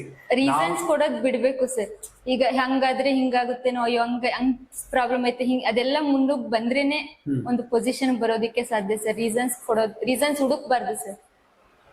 ಓಕೆ, ರೀಸನ್ಸ್ ನ ಹುಡುಕ್ಬಾರ್ದು, ರೀಸನ್ಸ್ ನ ಹುಡುಕಿ ಅದನ್ನ ಓವರ್ಕಮ್ ಮಾಡುವಂತ ಒಂದು ಛಲ ಇರಬೇಕು ಅಂತ ಹೇಳ್ತಾ ಇದೀಗ. ಓಕೆ, ಸೊ phase 1 phase 2 ಎಲ್ಲ ಆಯ್ತು. ಮಾಕ್ ಟೆಸ್ಟ್ ನಾನು ನೋಡಿದೀನಿ. ಮಾಕ್ ಟೆಸ್ಟ್ ಬಂದಾಗೆ ನಾವು ಮಾಕ್ ಟೆಸ್ಟ್ ರಿಸಲ್ಟ್ಸ್ ಅಲ್ಲಿ ಏನ್ ಬರುತ್ತೆ ಮಾರ್ಕ್ಸ್ ನ ಓದ್ತೀವಿ. ಓದ್ದಾಗೆ ದಳ ದಳ ದಳ ದಳ ಅಂತ ಕಣ್ಣೀರ್ ಎಳಿತವೆ. ನಾನ್ ಎಷ್ಟೊಂದ್ ಸತಿ ನಿಮ್ ಕಣ್ಣಲ್ಲಿ ಕಣ್ಣೀರ್ ನೋಡಿದೀನಿ. ಆ ಎಲ್ಲ ಅನುಭವ ಹೇಗಿತ್ತು? ಇನ್ನ ಕಣ್ಣಿಗೆ ಕಟ್ಟಿದಾಗ ಐತೆ ಸರ್ ಅದೆಲ್ಲ. ಈಗ ಮಾಕ್ ಟೆಸ್ಟ್ ನ ರೋಲ್ ಏನು ನಮ್ ಪ್ರಿಪರೇಷನ್ ಅಲ್ಲಿ? Sir minimum 3-4 months continuous mark ಬರೆದ್ರೆ ಮಾತ್ರ ಅದು ಮಾರ್ಕ್ಸ್ ಓವರ್ಕಮ್ ಆಗೋದು ಸರ್. ಮಿನಿಮಮ್ 3 months ಆದ್ರೂ ಬೇಕು ಸರ್. ಅವ್ರ ಎಷ್ಟೇ ಇಂಟೆಲಿಜೆನ್ಸ್ ಆಗಿದ್ರು ಅಟ್ ಲೀಸ್ಟ್ 3 months ಆದ್ರೂ ಬೇಕೇ ಬೇಕು sir. Day by day increase ಆಗುತ್ತೆ. ಇವತ್ತವರೆಗೆ ಎಷ್ಟು ಮಾಕ್ ಟೆಸ್ಟ್ ಬರ್ದಿದ್ರು? ಅಯ್ಯೋ ಲೆಕ್ಕನೇ ಇಲ್ಲ ಸರ್. ಅಂದಾಜು ನೀವು ಎಷ್ಟು ನಿಮ್ ಪ್ರಿಪರೇಷನ್ ಟೈಮ್ ನೀವು ಸ್ಟಾರ್ಟ್ ಮಾಡಿದಾಗಿಂದ ನಿಮ್ ಸಕ್ಸಸ್ ಅಚೀವ್ ಮಾಡಿರೋವರೆಗೆ? 2.5 ಆಗಿದೆ sir. 2.5 years. 2.5 years of preparation, dedicated preparation. ಈ ಮಧ್ಯದಲ್ಲಿ ಎಲ್ಲಾದ್ರೂ ಬ್ರೇಕ್ ತಗೊಂಡಿದ್ರ? ಸರ್ ಫಸ್ಟ್ ಪ್ರಿಲಿಮ್ಸ್ ಬರ್ದು ಮೇನ್ಸ್ ಬರ್ದಿದೆ. ಫಸ್ಟ್ ಅಟೆಂಪ್ಟ್ ಅಲ್ಲಿ RRB PO ಆಗುತ್ತೆ ಅಂತ ಹೇಳಿ ತುಂಬಾ ಹೋಪ್ ಇತ್ತು ಸರ್. ಬಟ್ PO ಆಗ್ಲಿಲ್ಲ ಫಸ್ಟ್ ಅಟೆಂಪ್ಟ್ ಅಲ್ಲಿ. ಬಟ್ RRB ಕ್ಲರ್ಕ್ ಆಯ್ತು. ಸೊ ಖುಷಿ ಆಯ್ತು, ಫಸ್ಟ್ ಅಟೆಂಪ್ಟ್ ಅಲ್ಲಿ ಆಗೈತಲ್ಲ ಮೇನ್ಸ್ ಹಿಂಗೆ ಬರ್ದೊಡ್ ಅದು ಆಗ್ಬಿಡುತ್ತೆ ಅಂತ ಹೇಳಿ. ಅದೇ ಟೈಮ್ ಅಲ್ಲಿ SBI ಕ್ಲರ್ಕ್ ಕೂಡ ಫಸ್ಟ್ ಅಟೆಂಪ್ಟ್ ಅಲ್ಲಿ ಕ್ಲಿಯರ್ ಆಗಿತ್ತು ಪ್ರಿಲಿಮ್ಸ್. ಬಟ್ SBI ಪ್ರಿಲಿಮ್ಸ್ ಆದ್ಮೇಲೆ RRB ಕ್ಲರ್ಕ್ ಇದ್ ಮೇನ್ಸ್ ರಿಸಲ್ಟ್ ಬಂತು. ಹೋಗಿತ್ತು ಅದ್ರಲ್ಲಿ. ಅವಾಗ ಅಯ್ಯೋ ಹಿಂಗಾಯ್ತಲ್ಲ ಅಲ್ಲ. ಮೇನ್ಸ್ ಬರ್ದಾದ್ಮೇಲೆ ಗ್ಯಾಪ್ ತಗೊಂಡೆ ಸರ್. ಮೇನ್ಸ್ ಬರದ್ಮೇಲೆ ಬಿಡು ಇನ್ನೇನ್ ಆಗತ್ತ, ಓವರ್ ಕಾನ್ಫಿಡೆನ್ಸ್. ಮೇನ್ಸ್ ಬರ್ದ್ನಲ್ಲ ಹಿಂಗೆ ಇಷ್ಟ ಬರುತ್ತೆ ಅಷ್ಟ್ ಬರುತ್ತೆ ಅಂತ ನಮಗ್ ನಾವೇ ಎಸ್ಟಿಮೇಟ್ ಹಾಕೊಂಡಿರ್ತೇವೆ. ಆಗತ್ತಲ್ಲ ಬಿಡು ಅಂತೇಳಿ ಒಂದ್ 20 days ಊರಲ್ಲೇ ಇದ್ದೆ. ಅವಾಗ ಮೇನ್ಸ್ ಮುಗಿಸ್ಕೊಂಡು ಇಲ್ಲಿ ಬಂದಿರ್ಲಿಲ್ಲ ಸರ್. RRB ಕ್ಲರ್ಕ್ ಮೇನ್ಸ್ ಆದ್ಮೇಲೆ 20 days ಆದ್ಮೇಲೆ ಬರ್ತೇನೆ. ನನಗೇನು ಮಾಡಕ್ಕೆ ಬರ್ತಿಲ್ಲ ಪ್ರಿಲಿಮ್ಸ್ ಟೆಸ್ಟ್ ಅಲ್ಲಿ. ಅದು ಸರ್ ಒಂದೇ ಗ್ಯಾಪ್ ಕೊಟ್ರು 1 marks ಲೆಸ್ ಆದಂಗೆ ಸರ್. ಕನ್ಸಿಸ್ಟೆನ್ಸಿ ಇರೋದಿಲ್ಲ. ಅವಾಗ ನನಗೆ ರಿಯಲೈಸ್ ಆಯ್ತು, ಗ್ಯಾಪ್ ಅದಾಗ್ಲಿ ಬಿಡ್ಲಿ ಸೆಕೆಂಡ್ರಿ, ಸೆಲೆಕ್ಟೆಡ್ ಅಂತ ಬರೋ ತನಕನು ಬಿಡಬಾರ್ದು ಪ್ರಿಪರೇಷನ್ ಅಂತ. ನೇಮಕಾತಿ ಪಟ್ಟಿಯಲ್ಲಿ ನನ್ನ ಹೆಸರು ಬರೋ ತನಕ ನನ್ನ ಸಮಯ ನನ್ನದಲ್ಲ. ಹೌದು ಸರ್. ಅನ್ನೋ ಒಂದು ಧ್ಯೇಯ ಇಟ್ಕೊಂಡು ನೀವು ಬರ್ಬೇಕು. ಹೌದು ಸರ್. ಹಂಗ್ ಬಂದ್ರೆ ಈ ಗ್ಯಾಪ್ ಕೊಟ್ರೆ ಮುಗಿತ್ ಸರ್. ಗ್ಯಾಪ್ ಕೊಟ್ರೆ ಇಟ್ ಇಸ್ ಅದು ಒಂದು ಇವಾಗ ಇಂಗ್ಲಿಷ್ ಅಲ್ಲಿ ಹೇಳಿದ್ರೆ ನಾನು time is a cruel mistress ಅಂತ ಕರೀತಾರೆ. ಅಂದ್ರೆ ಸಮಯ ಅನ್ನೋದು ಯಾರನ್ನೂ ಬಿಡಲ್ಲ. ಅತಿ ಎಲ್ಲರಿಗಿಂತ richest man in this world ಯಾರೇ ಆಗಿರ್ಬೋದು, ರಿಚೆಸ್ಟ್ ಮ್ಯಾನ್ ಇವತ್ತು ಜೆಫ್ ಬೆಜೋಸ್ ಆಗಿರ್ಬೋದು, ಯಾರೇ ಆಗಿರ್ಬೋದು, ಏನ್ ಮಾಡ್ತಾರೆ ಗೊತ್ತಾ ಅವ್ರ ದುಡ್ಡಿಂದ? The best thing that they can buy. ಏನಪ್ಪ ಕೊಂಡ್ಕೋಬಹುದು ಅವರು ಇವತ್ತು ಅಷ್ಟೆಲ್ಲಾ ದುಡ್ಡನ್ನ ಬಳಸ್ಬಿಟ್ಟು ಅಂತಂದ್ರೆ ಸಮಯ. ಸಮಯ, ಟೈಮ್. ಒಂದ್ಸತಿ ಟೈಮ್ ಹೋಯ್ತಂದ್ರೆ ಯಾರು ಅದನ್ನ, ಅದ್ರಲ್ಲೂ ಬ್ಯಾಂಕಿಂಗ್ ಪ್ರಿಪರೇಷನ್ ಗೆ time most important sir. Timing ತುಂಬಾ ಇಂಪಾರ್ಟೆಂಟ್ ಬ್ಯಾಂಕಿಂಗ್ ಪ್ರಿಪರೇಷನ್ ಗೆ. So time is a luxury. ಇದು ನಿಮ್ಗೆ ಏನು ಅವಕಾಶ ಸಿಕ್ಕಿದೆ. ನಿಮ್ಮಲ್ಲಿ ಬಹಳಷ್ಟು ಜನ ಈಗ 10th ಅಲ್ಲಿ ಇರ್ಬೋದು, PUC ಅಲ್ಲಿ ಇರ್ಬೋದು, ಅಥವಾ ನಮ್ಮ ಹತ್ರ ಡಿಗ್ರಿ ಫಸ್ಟ್ ಇಯರ್ ಇಂದ ಪ್ರಿಪರೇಷನ್ ನಡೆಸೋ ಹುಡುಗರು ಇದ್ದಾರೆ. ಹೌದು ಸರ್. ಆ ಲೆವೆಲ್ ಆಫ್ ಸೀರಿಯಸ್ನೆಸ್. ಒಂದ್ ವರ್ಷ ಟೈಮ್ ನಿನ್ನ ಕಡಿಮೆ ತಗೊಂಡೆ ಅಂತ ಅನ್ಸುತ್ತೆ ಸರ್. ಯಾಕಂದ್ರೆ 1 ವರ್ಷ ಕೆಲಸ ಮಾಡಿ ಬಂದೆ, 1 ವರ್ಷ ಟೈಮ್ ಓದಂಗೆ ಲೆಕ್ಕ ಇಲ್ಲ. 1 ವರ್ಷ ಮುಂಚೆನೆ ಕೆಲಸ ಆಗ್ತಿತ್ತೋ ಏನೋ. ನಿಮ್ದು ಇವಾಗ ಕ್ವಾಂಟ್, ರೀಸನಿಂಗ್, ಇಂಗ್ಲಿಷ್ ಮತ್ತೆ GK ಈ 4 ಇದರಲ್ಲಿ ನಿಮ್ ಫೇವರೇಟ್ ಸಬ್ಜೆಕ್ಟ್ ಯಾವುದು ಮತ್ತೆ ಯಾಕೆ? Reasoning sir. Reasoning. Yes sir. ನೀರ್ ಕುಡ್ದಷ್ಟೇ ಈಸಿ ಅಂತ ಅನ್ಸುತ್ತೆ ಸರ್. ಸಿಲೆಬಸ್ ಕಲ್ತಾದ್ಮೇಲೆ ಕಲಿಯೋ ತನಕ ಪಜಲ್ಸ್ ಕೈಯಲ್ಲಿ ಕೊಟ್ರೆ ಕಣ್ಣೀರ್ ಬರೋದು. ಸರ್ ನಿಮ್ ನಂಬ್ತಿರೋ ಬಿಡ್ತಿರೋ ಪಜಲ್ಸ್ ಎಲ್ಲ ನಾನು ಇಷ್ಟು ಶುದ್ಧ ಪಜಲ್ ಎಲ್ಲ ನೋಟ್ ಮಾಡಿದ್ದೀನಿ, ವಿತ್ ಕ್ವಶನ್ ಆನ್ಸರ್ ಬರ್ದಿಟ್ಟಿದ್ದೆ ನಾನು. ಯಾಕಂದ್ರೆ ನನಗೆ ಅದು ಐಡಿಯಾ ಇರ್ಲಿಲ್ಲ ಅವಾಗ. ಕ್ವಶನ್ ಬರೆದ್ರೆ ಅಂದ್ರೆ ಈಗ ಟಾಪಿಕ್ ಕಲಿತ್ರೆ ನಮ್ ಮೈಂಡ್ ಅಲ್ಲಿ ಇದ್ರೆ ಅದ್ ನಾವ್ ಆನ್ಸರ್ ಮಾಡ್ಬೋದು ಅಂತ ನನಗೆ ಗೊತ್ತಿರಲಿಲ್ಲ. ಸೊ ಕ್ವಶನ್ ಆನ್ಸರ್ ಎಲ್ಲ ಬರ್ದು ಅನಾಲಿಸಿಸ್ ಮಾಡ್ತಾ ಇದ್ದೆ. ಹಂಗ್ ಮಾಡ್ದಾಕೇನೋ ಇಷ್ಟು ಸ್ಪೀಡ್ ಆಗಿ ಹೋಗಿದ್ದು ಸರ್. ಇವಾಗ ನೋಡಿ, ಇಂಗ್ಲಿಷ್ ಬರಲ್ಲ ನನ್ಗೆ, ಇಂಗ್ಲಿಷ್ ಕ್ವಶನ್ ಓದಿದ್ರೆ ಅರ್ಥ ಆಗಲ್ಲ, ಮ್ಯಾಟರೇ ಆಗೋದಿಲ್ಲ ಸರ್ ಇಂಗ್ಲಿಷ್ ಬರಲ್ಲ ಅಂತ ನೋಡಿ. ಇಂಗ್ಲಿಷ್ ಬರಲ್ಲ ಮ್ಯಾಟರ್ ಆಗಲ್ಲ. ಮತ್ತೆ ಇಂಗ್ಲಿಷ್ ಬರಲ್ಲ ಅಂದ ತಕ್ಷಣ ಫಸ್ಟ್ ಥಿಂಗ್ ಮಾಡ್ಬೇಕಾಗಿರೋದು ಏನ್ ಮಹೇಶ್ವರಿ? ಬರುತ್ತೆ, ಐ ಕ್ಯಾನ್ ಡೂ ಎನಿಥಿಂಗ್ ಅಂತ ಮೈಂಡ್ ಅಲ್ಲಿ ಅನ್ಕೊಂಡ್ರೆ ಸಾಕು ಸರ್.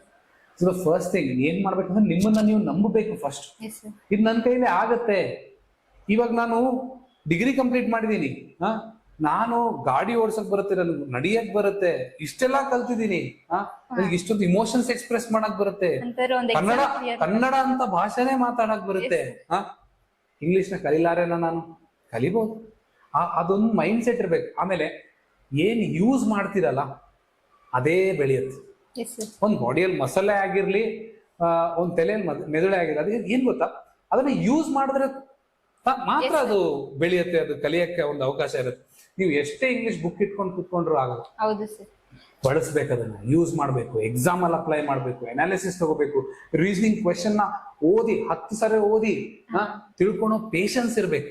ಇವಾಗ ಫಸ್ಟ್ LKG ಕಾನ್ವೆಂಟ್ ಸೇರಿದ್ರೆ ಅಪ್ ಟು 10th ತನಕ ಇಂಗ್ಲಿಷ್ ಓದಿರ್ತೀವಿ. ಒಂದ್ ಸಬ್ಜೆಕ್ಟ್ ಅಟ್ಲೀಸ್ಟ್ ಕನ್ನಡ ಮೀಡಿಯಂ ಆಗಿದ್ರು ಒಂದ್ ಸಬ್ಜೆಕ್ಟ್ ಆಗಾದ್ರೂ ಇಂಗ್ಲಿಷ್ ಇದ್ದೇ ಇರುತ್ತೆ. ಅವಾಗ ನಾವು ಕನ್ನಡ ಬೇರೆ ಸಬ್ಜೆಕ್ಟ್ ಎಲ್ಲ ಕನ್ನಡದಲ್ಲಿ ಇರುತ್ತೆ. ಸೊ ಕನ್ನಡ ನಮ್ಗೆ ಏನ್ ತುಂಬಾ ಈಸಿ ಅನ್ಸುತ್ತೆ. ಅದೇ ಟೈಮ್ ನ ಇಂಗ್ಲಿಷ್ ಕೊಟ್ಟಿದ್ರೆ ಅವಾಗ್ಲೇನೆ ಕ್ಲಿಕ್ ಆಗಿ ಡೇ ಬೈ ಡೇ ಬರಬಹುದು ಸರ್. ಸೊ ಇವಾಗ ಒಂದ್ ಸ್ವಲ್ಪ ಕಾಂಟ್ರವರ್ಷಿಯಲ್ ಕ್ವಶನ್.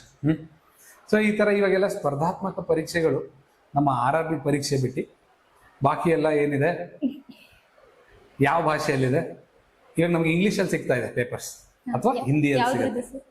ಇಂಗ್ಲಿಷ್ ಅಥವಾ ಹಿಂದಿಯಲ್ಲಿ ಸಿಗುತ್ತೆ. ಕನ್ನಡದಲ್ಲಿ ಅಷ್ಟೊಂದು ಪರೀಕ್ಷೆಗಳಿಗೆ ಪ್ರಶ್ನೆ ಪತ್ರಿಕೆಗಳು ನಮ್ಗೆ ಎಕ್ಸಾಮ್ ನಾವು ಅಪ್ಲೈ ಮಾಡ್ತೀವಿ ಅಂದ್ರೆ ಕೂಡ ಪ್ರಶ್ನೆ ಪತ್ರಿಕೆಗಳು ಹಲವಾರು ಎಕ್ಸಾಮ್ಸ್ಗೆ ಕನ್ನಡದಲ್ಲಿ ಸಿಗಲ್ಲ. ಎಸ್ಪೆಷಲಿ ಸೆಂಟ್ರಲ್ ಗವರ್ಮೆಂಟ್ ಆಗಿರ್ಬೋದು, ಈ ತರ SBI ಆಗಿರ್ಬೋದು, ಅಥವಾ ಬ್ಯಾಂಕಿಂಗ್ ಪರೀಕ್ಷೆಗಳಲ್ಲಿ RRB ಬಿಟ್ಟು ಬಾಕಿ ಎಲ್ಲ ನಮ್ಗೆ ಕನ್ನಡದಲ್ಲಿ ಅವೈಲೇಬಲ್ ಇಲ್ಲ. ಸೊ ಇದ್ರ ಬಗ್ಗೆ ನೀವು ಇವಾಗ ಸಕ್ಸಸ್ ಅಂತ ಅಚೀವ್ ಮಾಡಿದೀರಾ, ನಿಮ್ ಅಭಿಪ್ರಾಯ ಏನು? ಇದು ತಪ್ಪಾ ಸರಿನಾ, ಏನಿದು? ಸರ್ ಇವಾಗ ಆಕ್ಚುಲಿ ಕ್ವಶನ್ ಆನ್ಸರ್ ಇಂಗ್ಲಿಷ್ ಅಲ್ಲಿ ಓದಕ್ ಸ್ಟಾರ್ಟಿಂಗ್ ಅಂತೂ ತುಂಬಾ ಕಷ್ಟ ಆಗುತ್ತೆ ಸರ್. ಅದು ಬ್ಲಡ್ ರಿಲೇಶನ್ಶಿಪ್ ಇರ್ಬೋದು, ಪಜಲ್ಸ್ ಇರ್ಬೋದು, ಹೆಂಗಂತಾನೆ ಐಡಿಯಾ ಬರೋದಿಲ್ಲ. ಬಟ್ ಆದ್ರೆ ಡೇ ಬೈ ಡೇ ಅದು ಕ್ವಶನ್ಸ್ ಎಲ್ಲ ನೋಡ್ತಾ ಅನಾಲಿಸಿಸ್ ಮಾಡ್ತಾ ಹೋದಾಗ ಕನ್ನಡಕ್ಕಿಂತ ಇಂಗ್ಲಿಷ್ ಅಲ್ಲೇ ಚೆನ್ನಾಗಿ ಅರ್ಥ ಆಗುತ್ತೆ ಅಂತ ಅನ್ನೋ ರೇಂಜಿಗೆ ಬರ್ತೇವೆ ಸರ್. ಓಕೆ, ಟೈಮ್ ಕೊಟ್ರೆ ಆಗುತ್ತೆ ಎಲ್ಲ. ಹೌದು, ಆಗುತ್ತೆ. ಅಂದ್ರೆ ಲೆವೆಲ್ ಪ್ಲೇಯಿಂಗ್ ಪ್ಲಾಟ್ಫಾರ್ಮ್ ಅಂತೀರಾ ನೀವು. ಕನ್ನಡ ಮೀಡಿಯಂ ಹುಡುಗ ಮತ್ತೆ ಇಂಗ್ಲಿಷ್ ಮೀಡಿಯಂ ಹುಡುಗ, ಒಬ್ಬ ವಿದ್ಯಾರ್ಥಿ, ಕನ್ನಡ ಮೀಡಿಯಂ ವಿದ್ಯಾರ್ಥಿ ಮತ್ತೆ ಇಂಗ್ಲಿಷ್ ಮೀಡಿಯಂ ವಿದ್ಯಾರ್ಥಿ ಇಬ್ರಿಗೂ ಈ ತರಾನೇ ಇರ್ಬೇಕಿದೆ ಎಕ್ಸಾಮ್. ಏನು ಇದ್ರಲ್ಲಿ ಏನು ಮತ್ತೆ ಅವರಿಗೆ ಕನ್ನಡ ಮೀಡಿಯಂ ಅವರಿಗೆ ಸ್ವಲ್ಪ ಲೆವರೇಜ್ ಕೊಡೋದು ಆತರ ಏನು ಅವಶ್ಯಕತೆ ಇಲ್ಲ. ಏನಂದ್ರೆ ಅಂತ ಇದೀರಾ? ಕೊಡ್ಬೋದಾ? ಕೊಡ್ಬೇಕಾಗತ್ತಾ? ಅರ್ಥ ಆಗಿಲ್ಲ ನೋಡಿ, ಇವಾಗ ಕನ್ನಡ ಮೀಡಿಯಂ ವಿದ್ಯಾರ್ಥಿ ಇದಾರೆ, ಅವರು ಒಂದು ಎಕ್ಸಾಮ್ ನ ತೆಗೆದುಕೊಳ್ತಾರೆ. ಯಾವುದು? IBPS banking. ಇಂಗ್ಲಿಷ್ ಮೀಡಿಯಂ ವಿದ್ಯಾರ್ಥಿ ಇದ್ದಾರೆ, IBPS PSB public sector PO ಅಥವಾ ಕ್ಲರಿಕಲ್ ತಗೊಂತಿದ್ದಾರೆ. ಅಲ್ಲಿ ನಮಗೆ ಪೇಪರ್ ಇಂಗ್ಲಿಷ್ ನಲ್ಲಿ ಅವೈಲೇಬಲ್ ಇಲ್ಲ, ಕನ್ನಡದಲ್ಲಿ ಅವೈಲೇಬಲ್ ಇಲ್ಲ. ಸೊ ಅವ್ರಿಬ್ರು ಲೆವೆಲ್ ಪ್ಲೇಯಿಂಗ್ ಫೀಲ್ಡ್ ಅಲ್ಲಿ ಇದಾರೆ. ಇಬ್ರಿಗೂ ಅಷ್ಟೇ ಡಿಫಿಕಲ್ಟಿ ಲೆವೆಲ್ ಕ್ವಶನ್ ಪೇಪರ್ ಕೊಡೋದು ಅಥವಾ ಅಷ್ಟೇ ಅವಕಾಶ ಕೊಡೋದು ಅವರಿಗೆ ಸರಿ ಅಂತೀರಾ? ಸರ್ ಅದು ನಮ್ಮ ಮೇಲೆ ಡಿಪೆಂಡ್ ಸರ್. ನಾವ್ ಹೆಂಗ್ ಉಪಯೋಗ ಮಾಡ್ಕೊಂತೀವೋ ದುರುಪಯೋಗ ಮಾಡ್ಕೋತೀವೋ ಹಾಗೆ. ಈಗ ನಾವು ಓದ್ಬೇಕು ಮಾಡ್ಬೇಕಂತ ಕೂತ್ಕೊಂಡು ಓದಿದ್ರೆ ಅದು ಇಂಗ್ಲಿಷ್ ಕನ್ನಡ ಅಂತ ಏನು ಬರಲ್ಲ ಸರ್. ಓದ್ಕೊಂಡು ಹೋದ್ರೆ ಎಲ್ಲ ಆಗುತ್ತೆ. So but practice is most important sir. Practice is most important. Okay, ನಿಮ್ಮ ಜರ್ನಿ ಒಳಗಡೆ ನಿಮ್ಮ ಸ್ಟ್ರೆಂತ್ ಆಗಿ,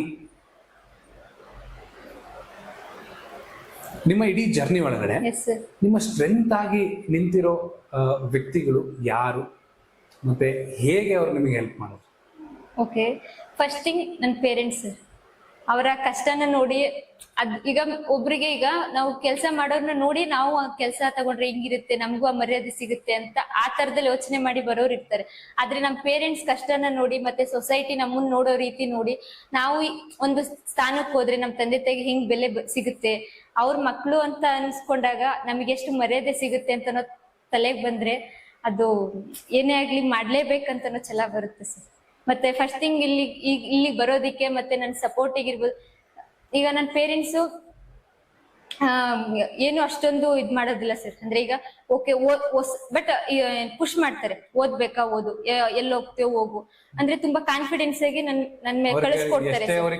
ಆದ್ರೆ ಅವ್ರಿಗೆ ಐಡಿಯಾ ಇಲ್ಲ ಸರ್, ಅವ್ರಿಗೆ ಓದಿಲ್ಲ, ಇಬ್ರು ಓದಿಲ್ಲ.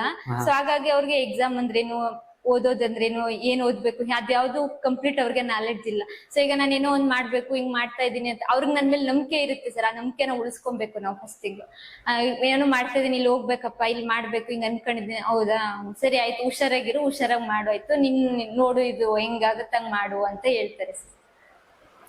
ನಿಮ್ಮ ತಂದೆ ತಾಯಿ ಇಟ್ಟಿರುವಂತ ನಂಬಿಕೆಯನ್ನ ನೀವು ಉಳಿಸ್ಕೋಬೇಕು, ಬೆಳೆಸ್ಕೋಬೇಕು, ಮತ್ತೆ ಗಳಿಸ್ಬೇಕು. ಹೌದು ಸರ್, ತುಂಬಾ ಒಳ್ಳೆ ಮಾತು ಹೇಳಿದ್ರಿ ಮಹೇಶ್ವರಿ. ಇಂಥವ್ರ ಮಗಳು ಅಂತ ಹೇಳ್ತಿರ್ತಾರೆ ಓದೋ ಟೈಮಲ್ಲಿ.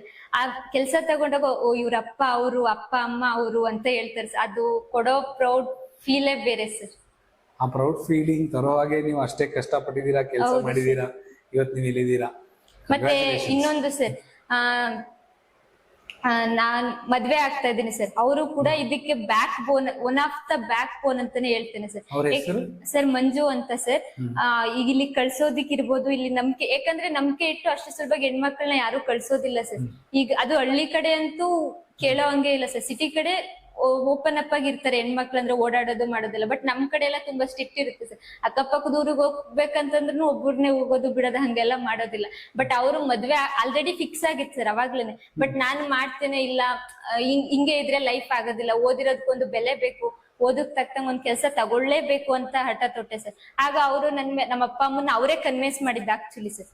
ಬೆಂಗಳೂರಿಗೆ ಆಯ್ತು ಬಿಡಿ, ಏನೋ ಮಾಡ್ತಾಳೆ, ಕನಸಿದೆ, ಏನೋ ಮಾಡ್ಲಿ ಅಂತೇಳಿ ಕನ್ವಿನ್ಸ್ ಮಾಡಿ, ಆಯ್ತು ಹೋಗು, ಆಗುತ್ತೆ, ನಿಂಗೆ ಹೆಂಗಾಗುತ್ತೆ ಹಂಗ್ ಮಾಡು, ನಿನ್ ಕನಸಿನ ಬೆನ್ನೆ ಇರು ಅಂತೇಳಿ ಧೈರ್ಯ ತುಂಬಿ ಇಲ್ಲಿಗೆ ಕರ್ಕೊಬಂದ್ ಬಿಟ್ಟಿದ್ದವ್ರೆ. ಕಂಪ್ಲೀಟ್ 1 ವರ್ಷದ ತನಕ ಕೇರ್ ಮಾಡಿದ್ದು ಆಗತ್ತೆ. ಮತ್ತೆ ಈಗ ಸೊಸೈಟಿ ಹೆಣ್ಮಕ್ಳು, ಎಕ್ಸ್ಪೆಷಲಿ ಹೆಣ್ಮಕ್ಳು ಸೊಸೈಟಿನ ತುಂಬಾ ಫೇಸ್ ಮಾಡ್ಬೇಕು ಸರ್ ಓದೋ ಟೈಮಲ್ಲಿ.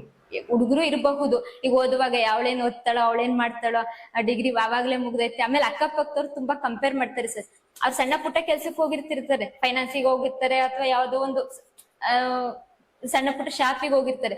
ಬಟ್ ಅಲ್ಲಿ ಏನ್ ಕೆಲಸ ಮಾಡ್ತಿದ್ದಾರೆ ಅಂತ ನೋಡೋದಿಲ್ಲ, ಅವ್ರ ಕೆಲ್ಸಕ್ಕೆ ಹೋಗ್ತಿದಾರ ಇಲ್ವಾ ಅಂತ ನೋಡ್ತಾರೆ. ಅವ್ಳ ಕೆಲ್ಸಕ್ಕೆ ಹೋಗ್ತಾಳೆ, ಇವಳಿಗಿಂತ ಮುಂಚೆನೆ ಮುಗ್ದೈತೆ ಡಿಗ್ರಿ, ಮುಗ್ದ ಎಷ್ಟು ವರ್ಷ ಆಗೈತೆ, ಇನ್ನೂ ಹೋಗಿಲ್ಲ, ಏನು ಮಾಡಿಲ್ಲ, ಮನೇಲೇ ಇದ್ದಾಳೆ ಅಂತೆಲ್ಲ ತುಂಬಾ ಆಡ್ಕೋತಾರೆ ಸರ್. ಬಟ್ ಅದನ್ನೆಲ್ಲ ಇರ್ಲಿ, ಇವ್ರಿಗೆ ಒಂದಿನ ಟೈಮ್ ಬರುತ್ತೆ, ನಾನು ಉತ್ತರ ಕೊಡ್ತೀನಿ ಅಂತ ಅನ್ಕೊಂಡು ಕಷ್ಟಪಟ್ಟು ಓದ್ಬೇಕು ಸರ್. ಸೊ ಹಾಗಾಗಿ ನಮ್ಮ ಮಂಜು ಅವರು ತುಂಬಾ ಸಪೋರ್ಟ್ ಮಾಡಿದ್ರು ಸರ್. ಸೊ ಅವರು ಸಪೋರ್ಟ್ ಮಾಡ್ದಕ್ಕೆ ಇವತ್ತು ಇಲ್ಲಿ ನಿಮ್ ಮುಂದೆ ಕೂತ್ಕೊಂಡು ಮಾತಾಡ್ತಾ ಇದ್ದಂತ ಹೆಮ್ಮೆಯಿಂದ ಹೇಳ್ಕೊಡ್ತೇನೆ ಸರ್. ಮಂಜು ಅವರೇ, ತುಂಬಾ thanks.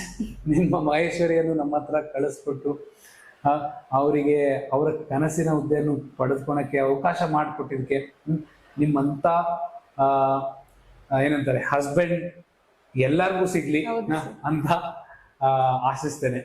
Okay Maheshwari, to move forward, ಈಗ ಹೊಸದಾಗಿ ಪ್ರಿಪರೇಷನ್ ನಡೆಸ್ತಾ ಇರೋ ಹುಡುಗರು, ಬಹಳಷ್ಟು ಜನ ಸರ್ ನಾನು ಯಾವ್ದಾದ್ರು ಸಣ್ಣ ಇರೋದು ಎಕ್ಸಾಮ್ MTS ಬರೀತೀನಿ, ಅಥವಾ MTS ಸಣ್ಣದಲ್ಲ, ಒಳ್ಳೆ ಎಕ್ಸಾಮ್ ಇಲ್ಲ ಅಂತಲ್ಲ, ಸಣ್ಣ ದೊಡ್ಡದು ಅಂತ ಬಹಳಷ್ಟು ಜನ ಅವರವರ ಡಿಫಿಕಲ್ಟಿ ಲೆವೆಲ್ ಪ್ರಕಾರ ಎಕ್ಸಾಮ್ ನ ಚೂಸ್ ಮಾಡ್ತಾರೆ. ಅಥವಾ ಏನಂದ್ರೆ ಸರ್ ನನಗೆ ಈ ಎಕ್ಸಾಮೇ ಬೇಡ, ಇದ್ರಲ್ಲಿ ಇಂಗ್ಲಿಷ್ ಇರುತ್ತೆ ಅಂತ ಆ ಎಕ್ಸಾಮೇ ಬೇಡ, ನನಗೆ ಎದ್ರಲ್ಲಿ ಕನ್ನಡ ಇದೆ ಅಲ್ಲಲ್ಲೇ ಮಾಡಿಸಿ ಸರ್ ಪ್ಲೀಸ್ ಅಂತಾರಲ್ಲ, ಅವರಿಗೆ ನಿಮ್ ಸಜೆಷನ್ ಏನು? ಸರ್ ಒಂದ್ ಥಿಂಗ್ ಸರ್, ಯಾವ ಏಜ್ ಅಲ್ಲಿ ಏನ್ ಮಾಡ್ಬೇಕು ಅದ್ ಮಾಡ್ಬೇಕು ಸರ್. ಅವಾಗ್ಲೇ ಅದಕ್ಕೊಂದ್ ಮರ್ಯಾದೆ. ಕನಸ್ ಕಂಡ್ರೆ ದೊಡ್ಡದಾಗೆ ಕಾಣ್ಬೇಕು ಸರ್. ಸಣ್ಣ ಪುಟ್ಟ ಕನಸೆಲ್ಲ ಸಣ್ಣ ಪುಟ್ಟ ಕನಸ್ ಕಂಡ್ರೆ ಅದು ಸಣ್ಣ ಪುಟ್ಟದಾಗೆ ಇರುತ್ತೆ. ನಾವು ಬೆಳೆಯೋದಿಲ್ಲ, ನಮ್ ಫ್ಯಾಮಿಲಿನೂ ಬೆಳೆಯೋದಿಲ್ಲ, ಮತ್ ಕಾಮನ್ ಆಗ್ಬಿಡ್ತೀವಿ. ಒಂದು ರೆಪಿಟೇಟಿವ್ ಮರ್ಯಾದೆ ಬೇಕು ಅಂತಂದ್ರೆ, ಒಂದು ನಮ್ಮ ಅಪ್ಪ ಅಮ್ಮನ, ನಮ್ ಬ್ಯಾಕ್ ಗ್ರೌಂಡ್ ನ ಒಂದು ಒಳ್ಳೆ ಸ್ಥಾನಕ್ಕೆ ಕರ್ಕೊಂಡು ಹೋಗ್ಬೇಕಂದ್ರೆ ಕನಸ್ ಕಂಡ್ರೆ ದೊಡ್ಡದಾಗೆ ಕಾಣ್ಬೇಕು. ಆ ಕನಸ್ ಬೆನ್ನೇರಿ ಹೋಗ್ಬೇಕು ಸರ್. ಅದಕ್ಕೆ ಮ್ಯಾಟರ್ ತಗೋಬಾರ್ದು ಸರ್, ರೀಸನ್ಸ್ ಮಾತ್ರ ಕೊಡ್ಲೇಬಾರ್ದು. ಅದಾಗಲ್ಲ ಇದಾಗಲ್ಲ ಅಂತ ರೀಸನ್ಸ್ ಜೀವನದಲ್ಲಿ ಕೊಡಬಾರ್ದು, ವಿಕ್ಟಿಮ್ ಮೆಂಟಾಲಿಟಿ ಇರಬಾರ್ದು ಸರ್. ಬೇರೆಯವ್ರ ಮಾತಿಗೆ ತಲೆ ಕೆಡ್ಸ್ಕೋಬಾರ್ದು ಸರ್. ನಿಮ್ಗೆ ಆ 4 ಜನ ಸಿಕ್ರ, ಯಾರು 4 ಜನ ಏನಂತಾರೆ ಅಂತ ಎಲ್ಲಾ ಕಡೆ ಮಾತಾಡ್ತಿರ್ತಾರಲ್ಲ, ಆ 4 ಜನ ನಿಮ್ಗೆ ಯಾವತ್ತಾದ್ರೂ ಸಿಕ್ರ? ಸರ್ ಇವಾಗ ನಾನು ಇಲ್ಲಿ ಮದ್ವೆ ಕ್ಯಾನ್ಸಲ್ ಮಾಡಿ ಇಲ್ಲಿಗೆ ಬಂದಿದ್ ಬೆಂಗಳೂರಿಗೆ. ಅವಾಗ ಲೈಕ್ ಕ್ಯಾನ್ಸಲ್ ಮಾಡಿ ಬಂದಾಗ ಅಲ್ಲಿ ಮಾತಾಡೋ ರೀತಿನೇ ಬೇರೆ ಇರುತ್ತೆ ಸರ್. ಗೊತ್ತಿರುತ್ತೆ ಹಳ್ಳಿ ಹೆಣ್ಮಕ್ಳಿಗೆ ಹಿಂಗೆ ಏನು ಎತ್ತ ಅಂತ ಅನ್ನೋದು. ಹಂಗೆ ಹಿಂಗೆ ಏನಾದ್ರು ಮತ್ತೆ ಸಿಟಿ ಅಂತಂದ್ಮೇಲೆ ಕೇಳೋಂಗಿಲ್ಲ. ಸಿಟಿಗೆ ಹೋಗಿದ್ದಾಳೆ ಅಂತಂದ್ರೆ ಅದ್ ಮಾತಾಡೋ ರೀತಿನೇ ಬೇರೆ ಸರ್. ಬಟ್ ಆದ್ರೆ ಅದಕ್ಕೆ ಯಾವ್ದು ನೀವು ತಲೆ ಕೆಡ್ಸ್ಕೊಂಬಾರ್ದು. ಅಂತಾರ ಅನ್ಕೊಳ್ಳಿ ಬಿಡು ಅನ್ನೋರ್ ಏನಿದ್ರು ಅನ್ನೋದಿಕ್ ಮಾತ್ರ. ಅವ್ರ ಕೈಲಿ ಏನೂ ಆಗೋದಿಲ್ಲ ಸರ್. ಈಗ ನಾವ್ ಜೊತೆ ಮಾತಾಡ್ತಾರೆ ಹೊರ್ತು ಎದುರುಗಡೆ ಬಂದ್ ನಮ್ಮ ಜೊತೆ ಮಾತಾಡೋದಿಲ್ಲ. ಮತ್ ಅವ್ರು ಮಾತಾಡಿದಕ್ಕೆ ಅಷ್ಟೇ ಮೀಸಲು, ಬೇರೆ ಯಾವ್ದಕ್ಕೂ ಅವ್ರ ಪ್ರಯೋಜನಕ್ಕೆ ಬರೋದಿಲ್ಲ. ಅದೇ ಈಗ ನಾನು ಹೋದಾಗ ಕೆಲ್ಸ ಆಯ್ತಾ, ಸರಿ ಸರಿ ಅಂತ ಅವರೇ ಮಾತಾಡ್ತಾರೆ. ಅವಾಗ ನಾವು ನಮ್ ಒಳಗೇನೆ ಖುಷಿ ಪಟ್ಕೋ, ಇವ್ರೇ ಹಂಗ ಅಂದಿದಾರೆ ಇವತ್ತು ಟೈಮ್ ಬಂತು ನೋಡಿ. ನಿಮ್ results, let the result speak. ನಿಮ್ಮ ರಿಸಲ್ಟ್ಸ್, ನಿಮ್ ಹಾರ್ಡ್ ವರ್ಕ್ ಮಾತಾಡ್ತಾ ಇದೆ ಇವತ್ತು. ಓಕೆ, ನೀವು ರಿಸಲ್ಟ್ಸ್ ಹಾರ್ಡ್ ವರ್ಕ್ ಅಂದ ತಕ್ಷಣ ನೀವು ಯಾವ ತರ ನಿಮ್ ಪ್ರಿಪರೇಷನ್ ನ ಸ್ಟಾರ್ಟ್ ಮಾಡಿದ್ರಿ, ಅಥವಾ ಲೈಕ್ ಎಷ್ಟು ಅವರ್ಸ್ ನೀವು ಓದ್ತಾ ಇದ್ರಿ, ಏನು ಬುಕ್ಸ್ ರೆಫರ್ ಮಾಡ್ತಿದ್ದಿಲ್ವಾ? ಬುಕ್ಸ್ ಯಾವ್ದು ಕಂಪ್ಲೀಟ್ ಇಂಗ್ಲಿಷ್ಗೂ ಕೂಡ ನಾ ಕಂಪ್ಲೀಟ್ ಯಾವ ಸಬ್ಜೆಕ್ಟಿಗೂ ಬುಕ್ ರೆಫರ್ ಮಾಡಿಲ್ಲ. ಸ್ಪೆಸಿಫಿಕ್ಲಿ ನಮ್ಗೆ ಒಂದ್ ಸ್ವಲ್ಪ ಎಂಫಸಿಸ್ ಮಾಡ್ಬಿಟ್ಟು ನೀವು ಇಂಗ್ಲಿಷ್ ಅನ್ನೋ ಈ ಸಬ್ಜೆಕ್ಟ್ ನ ಕಾಂಕರ್ ಹೆಂಗ್ ಮಾಡಿದ್ರಿ? ನಾನು ಇಂಟರ್ವ್ಯೂ ಸೆಷನ್ಸ್ ಮಾಡಿದ್ದೀನಿ ಅವ್ರ ಜೊತೆ, ಅಂಡ್ ಐ ನೋ ಅವ್ರು ಇಂಗ್ಲಿಷ್ ನ ಒಂದ್ ಸರ್ಟನ್ ಲೆವೆಲ್ ಕಾಂಕರ್ ಮಾಡಿದ್ದಾರೆ. ಹೆಂಗ್ ಮಾಡಿದ್ರಿ ಇಂಗ್ಲಿಷ್ ನ ಕಾಂಕರ್? ಮತ್ತೆ ಈ ಪ್ರಿಪರೇಷನ್ ನಲ್ಲಿ ನೀವು ಎಷ್ಟು ತಾಸು ಓದ್ತಿದ್ರಿ, ಹೇಗ್ ಓದ್ತಿದ್ರಿ, ಅದ್ರ ಬಗ್ಗೆ ಎಲ್ಲ ಡೀಟೇಲ್ ಆಗಿ ಹೇಳ್ತೀರಾ? ನಮ್ದು ಕಂಗ್ಲೀಷ್ ಸರ್. ಈ ಕಡೆ ಕನ್ನಡ, ಆ ಕಡೆ ಇಂಗ್ಲಿಷ್. ಹಂಗೆ ಪೂರ್ತಿ ಇಂಗ್ಲಿಷ್ ಅಂತೂ ಬರೋದಿಲ್ಲ. ಇಲ್ಲಿ ಎಕ್ಸಾಮ್ ಸಿಲೆಬಸ್ ಎಲ್ಲ ಮುಗೀತು, ಮೇನ್ಸ್ ಗೆಲ್ಲ ಪ್ರಿಪೇರ್ ಆಗ್ತಾ ಇದ್ವಿ. ಇಂಗ್ಲಿಷ್ ನನ್ ಫಸ್ಟ್ ಸೆಕ್ಷನ್ ಅಲ್ಲಿ ಟೆಸ್ಟ್ ತಗೊಂಡ ಮಾರ್ಕ್ಸ್ ಬರೀ 2 ಮಾರ್ಕ್ಸ್ ಸರ್. 2.5 ಅಷ್ಟೇ 40ಕ್ಕೆ. ಹೌದು, ನಿಜ ಸರ್ ಹೇಳ್ತೀರಿ. 2.5 ಏನೋ ಬಂದಿತ್ತು ಅಷ್ಟೇ. ಅವಾಗ ಹೋಯ್ತೆಲ್ಲ. ಅಟ್ಲೀಸ್ಟ್ ಸೆಕ್ಷನ್ ಅಲ್ಲಾದ್ರೂ ಕ್ಲಿಯರ್ ಆಗ್ಬೇಕು. ಸೆಕ್ಷನ್ ಅಂದ್ರೆ ಮಿನಿಮಮ್ ಅಂದ್ರೂ ಅಟ್ಲೀಸ್ಟ್ 10 ಆದ್ರೂ ಬೇಕು ಜನರಲ್ ಕ್ಯಾಟಗರಿಗೆ. ಹೆಂಗಾಗತ್ತೆ 2 ಬರ್ತೈತಲ್ಲಪ್ಪ. ಜನರಲ್ ಕ್ಯಾಟಗರಿಯಲ್ಲಿ ಬರುತ್ತೆ? ಹೌದು ಸರ್, ಜನರಲ್ ಬರುತ್ತೆ. 10 ಹೆಂಗಪ್ಪ ತೆಗೆದು 2 ಮಾರ್ಕ್ಸ್ ಬರ್ತೈತಲ್ಲ ಅಂತ ಅನ್ಕೊಂಡೆ. ಬಟ್ ಈಗ ಪ್ರಿಲಿಮ್ಸ್ ಅಲ್ಲಿ ರೀಸನಿಂಗ್ ಆಪ್ಟಿ ಎಲ್ಲ ಟೆಸ್ಟ್ ಪ್ರಾಕ್ಟೀಸ್ ಮಾಡ್ತಾ ಇಂಪ್ರೂವ್ ಆಗುತ್ತೆ. ಇದ್ರಲ್ಲಿ ಪ್ರಾಕ್ಟೀಸ್ ಮಾಡಿದ್ರೆ ಇಂಪ್ರೂವ್ ಆಗಲ್ಲ, ಕಲಿತ್ರೇನೆ ಇಂಪ್ರೂವ್ ಆಗೋದು. ಓದಿದ್ರೆ ಮಾತ್ರ ಇದು. ಇಂಗ್ಲಿಷ್ ಅಲ್ಲಿ ಪ್ರಾಕ್ಟೀಸ್ ಮಾಡಿದ್ರೆ ಅಲ್ಲ, ಕಲಿತ್ರೆ, ಅದರ ರೂಲ್ಸ್ ನ ಕಲಿತ್ರೆ, ಅದನ್ನ ಬಳಕೆ ಮಾಡಿದ್ರೆ, ಆ ರೂಲ್ಸ್ ಬರೀ ಕಲಿಯೋದಂತಲ್ಲ, ಆ ರೂಲ್ಸ್ ನ ಇಂಪ್ಲಿಮೆಂಟ್ ಮಾಡಿ ಅದನ್ನ ಇಂಬೈಬ್ ಅಂದ್ರೆ ಅದನ್ನ ನೀವು ಅದನ್ನ ಒಳಗಡೆ ಸೇರಿಸ್ಕೊಂಡ್ರೆ ಮಾತ್ರ ಯೂಸ್ ಆಗುತ್ತೆ. ಹೌದು ಸರ್. ಇವಾಗ ಅದು ನ್ಯೂಸ್ ಪೇಪರ್ ಓದೋದಿರ್ಬೋದು. ಇಲ್ಲಿ ಇನ್ಸ್ಟಿಟ್ಯೂಟ್ ಅಲ್ಲಿ ಇದ್ದಾಗ ಇಲ್ಲಿದೆ ನ್ಯೂಸ್ ಪೇಪರ್ ಓದ್ತಾ ಇದ್ದೆ ಸರ್. ಇಲ್ಲಿ ಅಪ್ ಟು 1 ಇಯರ್ ತನಕ ಇದ್ದೆ. ಅದಾದ್ಮೇಲೆ ಫೈನಾನ್ಸ್ ಸಮಸ್ಯೆ ಆಗಿ ಮನೆಗೆ ಹೊಟ್ಟೋದೆ. ಬಟ್ ಮನೇಲಿ ಸರ್ ಹೋಗುವಾಗ ಹೇಳಿದ್ರು, ನೀವು ಬರಲ್ಲ, ಮತ್ತೆ ಬರ್ತೀನಿ ಸರ್ ಅಂತ ಹೇಳಿ. ಇಲ್ಲ ಬಿಡಿ ಬರಲ್ಲ, ಮದ್ವೆ ಆಗಿ ಹೋಗ್ತೀರಷ್ಟೇ, ಮತ್ತೆ ಓದೋರೆಲ್ಲ ಮತ್ತೆ ಬರೋದಿಲ್ಲ, ಎಕ್ಸಾಮ್ ಎಲ್ಲ ಅದು ಇಲ್ಲಿ ಕುತ್ಕೊಂಡು ಹೋದ್ರೆ ಮಾತ್ರ ಅಂತ ಹೇಳಿದ್ರು. ಬಟ್ ನಾವ್ ಹೆಮ್ಮೆಯಿಂದ ಹೇಳ್ಕೊಡ್ತೀನಿ ಸರ್, ಮತ್ತೆ ಬಂದ್ ನಿಮ್ ಎದುರಿಗೆ ಇಲ್ಲಿ ಕೂತಿದ್ದೇನೆ ಅಂತ. ಸೊ ಅಭಿಲಾಷ್ ಸರ್ ಬಗ್ಗೆ ಮಾತಾಡ್ತೀನಿ. ಬಟ್ ಮನೇಲಿ ಕಂಟಿನ್ಯೂಷನ್ ಪ್ರಿಪರೇಷನ್ ಮಾಡಿದ್ದೇನೆ ಸರ್. ನಾನು ನಂದೇ ಆದ ಟೈಮ್ ಟೇಬಲ್ ಹಾಕೊಂತ ಇದ್ದೆ ಓನ್ ಆಗಿ. ಒಂದು ದಿನನೂ ಕೂಡ ಗ್ಯಾಪ್ ಕೊಟ್ಟಿಲ್ಲ. No sir, personal health issue purpose ಗೆ ಮಾತ್ರ. ಕನಿಷ್ಠ ಎಷ್ಟು ಮಂತ್ಸ್ ಒಂದು ಕಂಟಿನ್ಯೂಸ್ ಪ್ರಿಪರೇಷನ್ ನಿಮ್ಗೆ ಒಬ್ಬ ಆವರೇಜ್ ಅಥವಾ below average student coaching institute ಅಲ್ಲಿ ನಡೆಸಬೇಕು ಅಂತ ನಿಮ್ಮ ಅಥವಾ ಫಸ್ಟ್ ಕ್ವಶನ್, ಕೋಚಿಂಗ್ ಇನ್ಸ್ಟಿಟ್ಯೂಟ್ ಅಸಲ್ ನೆಸೆಸಿಟಿನೇ ಇಲ್ಲ, ಅವಶ್ಯಕತೆ ಇದೇನಾ ಇಲ್ಲ ಕೋಚಿಂಗ್ ಇನ್ಸ್ಟಿಟ್ಯೂಟ್ಗೆ? ಸರ್ ಬೇಕು ಸರ್, ಐ ಥಿಂಕ್ ಬೇಕು ಸರ್. ಯಾಕಂದ್ರೆ ನಾವೇ ಈಗ ಅಟ್ಲೀಸ್ಟ್ ಸಿಲೆಬಸ್ ಮುಗಿಸೋ ತನಕನಾದ್ರೂ ಬೇಕು ಸರ್. ಈಗ ನಮ್ಗೆ ಏನಿದೆ, ಹೆಂಗ್ ಓದ್ಬೇಕಂತ ಐಡಿಯಾನೇ ಇರೋದಿಲ್ಲ. ಗೈಡೆನ್ಸ್ ಹೌದು. ಈಗ ನಾವೇ ಕುಂತ್ಕೊಂಡು ಓದ್ತೀವಿ ಅಂತಂದ್ರೆ ನಾನು ಹೇಳಿದ್ನಲ್ಲ, ಒಂದ್ ಟಾಪಿಕ್ ಕ್ಲಿಯರ್ ಮಾಡಕ್ಕೆ 1 ಮಂತ್ ತಗೊಂಡಿದ್ದೆ ನಾನು. ಬರೀ ಸ್ಪೀಡ್ ಮ್ಯಾಥ್ಸ್ಗೆನೆ 1 ಮಂತ್ ತಗೊಂಡಿದ್ದೆ. ಐಡಿಯಾ ಇಲ್ಲ, ಯಾರು ಗೈಡೆನ್ಸ್ ಮಾಡೋದಿಲ್ಲ. ನಮಗ್ ನಾವೇ ಗೈಡೆನ್ಸ್ ಮಾಡ್ಕೋಬೇಕು ಅಂದ್ರೆ ಅದು ನಮ್ಗೆ ಐಡಿಯಾನೇ ಇಲ್ಲ. ಹೆಂಗ್ ಗೈಡೆನ್ಸ್ ಮಾಡ್ಕೊಂಡು ತುಂಬಾ ಸ್ಟ್ರಿಕ್ಟ್ ಶಿಸ್ತು ಅಂತ ಎಲ್ಲಾ ಕಡೆ ಇನ್ಸ್ಟಿಟ್ಯೂಟ್ ಅಲ್ಲಿ ಇದಿರುತ್ತೆ. ನಿಮ್ಗೆ ಎಷ್ಟು ಅವರು ಸ್ಟ್ರಿಕ್ಟ್ ಅಂತ ಅನ್ಸೋರು, ಎಷ್ಟು ನಿಮ್ಗೆ ಹೆಲ್ಪ್ಫುಲ್ ಅಂತ? ಅವ್ರು ಸ್ಟ್ರಿಕ್ಟ್ ಆಗಿದ್ದಕ್ಕೆ ಇವತ್ತು ಇಲ್ಲಿ ಕೂತಿರೋದು ಸರ್. ಹೌದಾ? ಹೌದು ಸರ್. ಅವ್ರ ಹತ್ರ ಒಂದು ಗಿಟಾರ್ ಇರೋದಂತೆ. ಆ ಗಿಟಾರ್ ಅಂದ್ರೆ ಏನು? ನಮಗ್ ತುಂಬಾ ಸ್ಟ್ರಿಕ್ಟ್ ಆಗಿ ಕ್ಲಾಸ್ ತಗೋತಿರು ಸರ್. ಒಂದು ಸಂಡೇ ಕೂಡ ಬಿಡ್ತಿರ್ಲಿಲ್ಲ. ಹಬ್ಬ ಇದ್ರೂ ಅಷ್ಟೇ, ಊರಿಗೆ ಹೋಗ್ಬೇಕು ಸರ್ ಅಂತ ಹೇಳಿ, ಯಾವ ಹಬ್ಬ ಮುಂದ್ಲೆ ವರ್ಷನೂ ಮಾಡ್ಬೋದು, ಬಂದ್ ಕೂತ್ಕೊಂಡು ಹೋದ್ರಿ ಅಂತ ಹೇಳ್ತಿರು. ಎಷ್ಟೋ ದಿನ ಇಲ್ಲೇ ಇರೋದುಂಟು ಸರ್. ಹಬ್ಬದ ದಿನ ಎಲ್ಲ ಊರಿಗೆ ಹೋಗಿಲ್ದೇ ಇರೋ ದಿನನೂ ಉಂಟು. ಡೈಲಿ 8 or 8:30ಗೆ ಕ್ಲಾಸ್ ಸ್ಟಾರ್ಟ್ ಆಗ್ತಿತ್ತು ಸರ್. ಶಾರ್ಪ್ 8:30 or 8 ಮತ್ತೆ ಇಲ್ಲೇ PG ಇರೋದ್ರಿಂದ ಬೇರೆ ಏನು ಕೆಲಸ ಇಲ್ಲ. ಓದೋ ಪರ್ಪಸ್ ಬಂದಿರೋದ್ರಿಂದ ನೈಟ್ 7 ಗಂಟೆ 8 ಗಂಟೆ ತನಕ ಕೂತ್ಕೊಂಡು ಓದ್ತಾ ಇದ್ವಿ ಇಲ್ಲೇನೆ. ಇಲ್ಲಿ ನೀವು ನಿಮ್ಮ ಒಂದು ಎನ್ವಿರಾನ್ಮೆಂಟ್ ನ ಬಿಲ್ಡ್ ಮಾಡಿರ್ಬೋದು. ನೀವು ಓದ್ತಾ ಇರುವಾಗ ಒಬ್ಬರೇ ಓದ್ತಿದ್ದಿಲ್ಲ, ನಿಮ್ ಫ್ರೆಂಡ್ಸ್ ಆಗಿರ್ಬೋದು, ನಿಮ್ ಜೊತೆ ನಮ್ ಫ್ರೆಂಡ್ಸ್ ನೀವೇ ಹೇಳಿ ಯಾರು, ಆ ಕಂಪ್ಯಾನಿಯನ್ಶಿಪ್ ಅಥವಾ ಅವ್ರ ಜೊತೆ ಎಲ್ಲರ ಜೊತೆ ಕುಂತಿ ಓದೋ ಒಂದು ಅನುಭವ ಎಷ್ಟು ಇಂಪಾರ್ಟೆಂಟ್ ಅಂತೀರಾ? ಸರ್ ಈಗ ಫಸ್ಟ್ ಥಿಂಗ್ ಒಬ್ರೇ ಮನೇಲಿ ಓದ್ತೀವಿ ಅಂತಂದ್ರೆ ಜೊತೆಗೆ ಯಾರು ಇಲ್ಲ ಅಂತಂದಾಗ ಯಾವ್ದೋ ಒಂದ್ ಕೆಲಸ ಬರುತ್ತೆ ಅಥವಾ ಏನೋ ಫೋನಲ್ಲಿ ಏನೋ ಸೋಷಿಯಲ್ ಮೀಡಿಯಾ ನೋಡ್ತಿದ್ವಿ ನೋಡೋಣ ಆಮೇಲೆ ಓದೋಣ ತಡಿ ಆಮೇಲೆ ಮಾಡೋಣ ತಡಿ ಅಂತ ಅದ್ರಲ್ಲಿ ಮುಳುಗೋಗ್ತೀವಿ ಹೊರತು ಮತ್ತೆ ಬುಕ್ ಕಡೆ ಗಮನನೂ ಕೊಡೋದಿಲ್ಲ. ಬಟ್ ಇಲ್ಲಿ ಬಂದಾಗ ಎಲ್ಲ ಓದ್ತಿರ್ತಾರಲ್ಲ, ಅವಾಗ ನಮಗ್ ಫೋನ್ ನೋಡಕ್ ಮನಸ್ ಬರಲ್ಲ.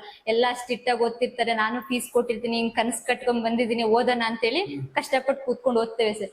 ಮತ್ತೆ ನಾನ್ starting RRB PO prelims first attempt fail ಆಯ್ತು ಪ್ರಿಲಿಮ್ಸ್.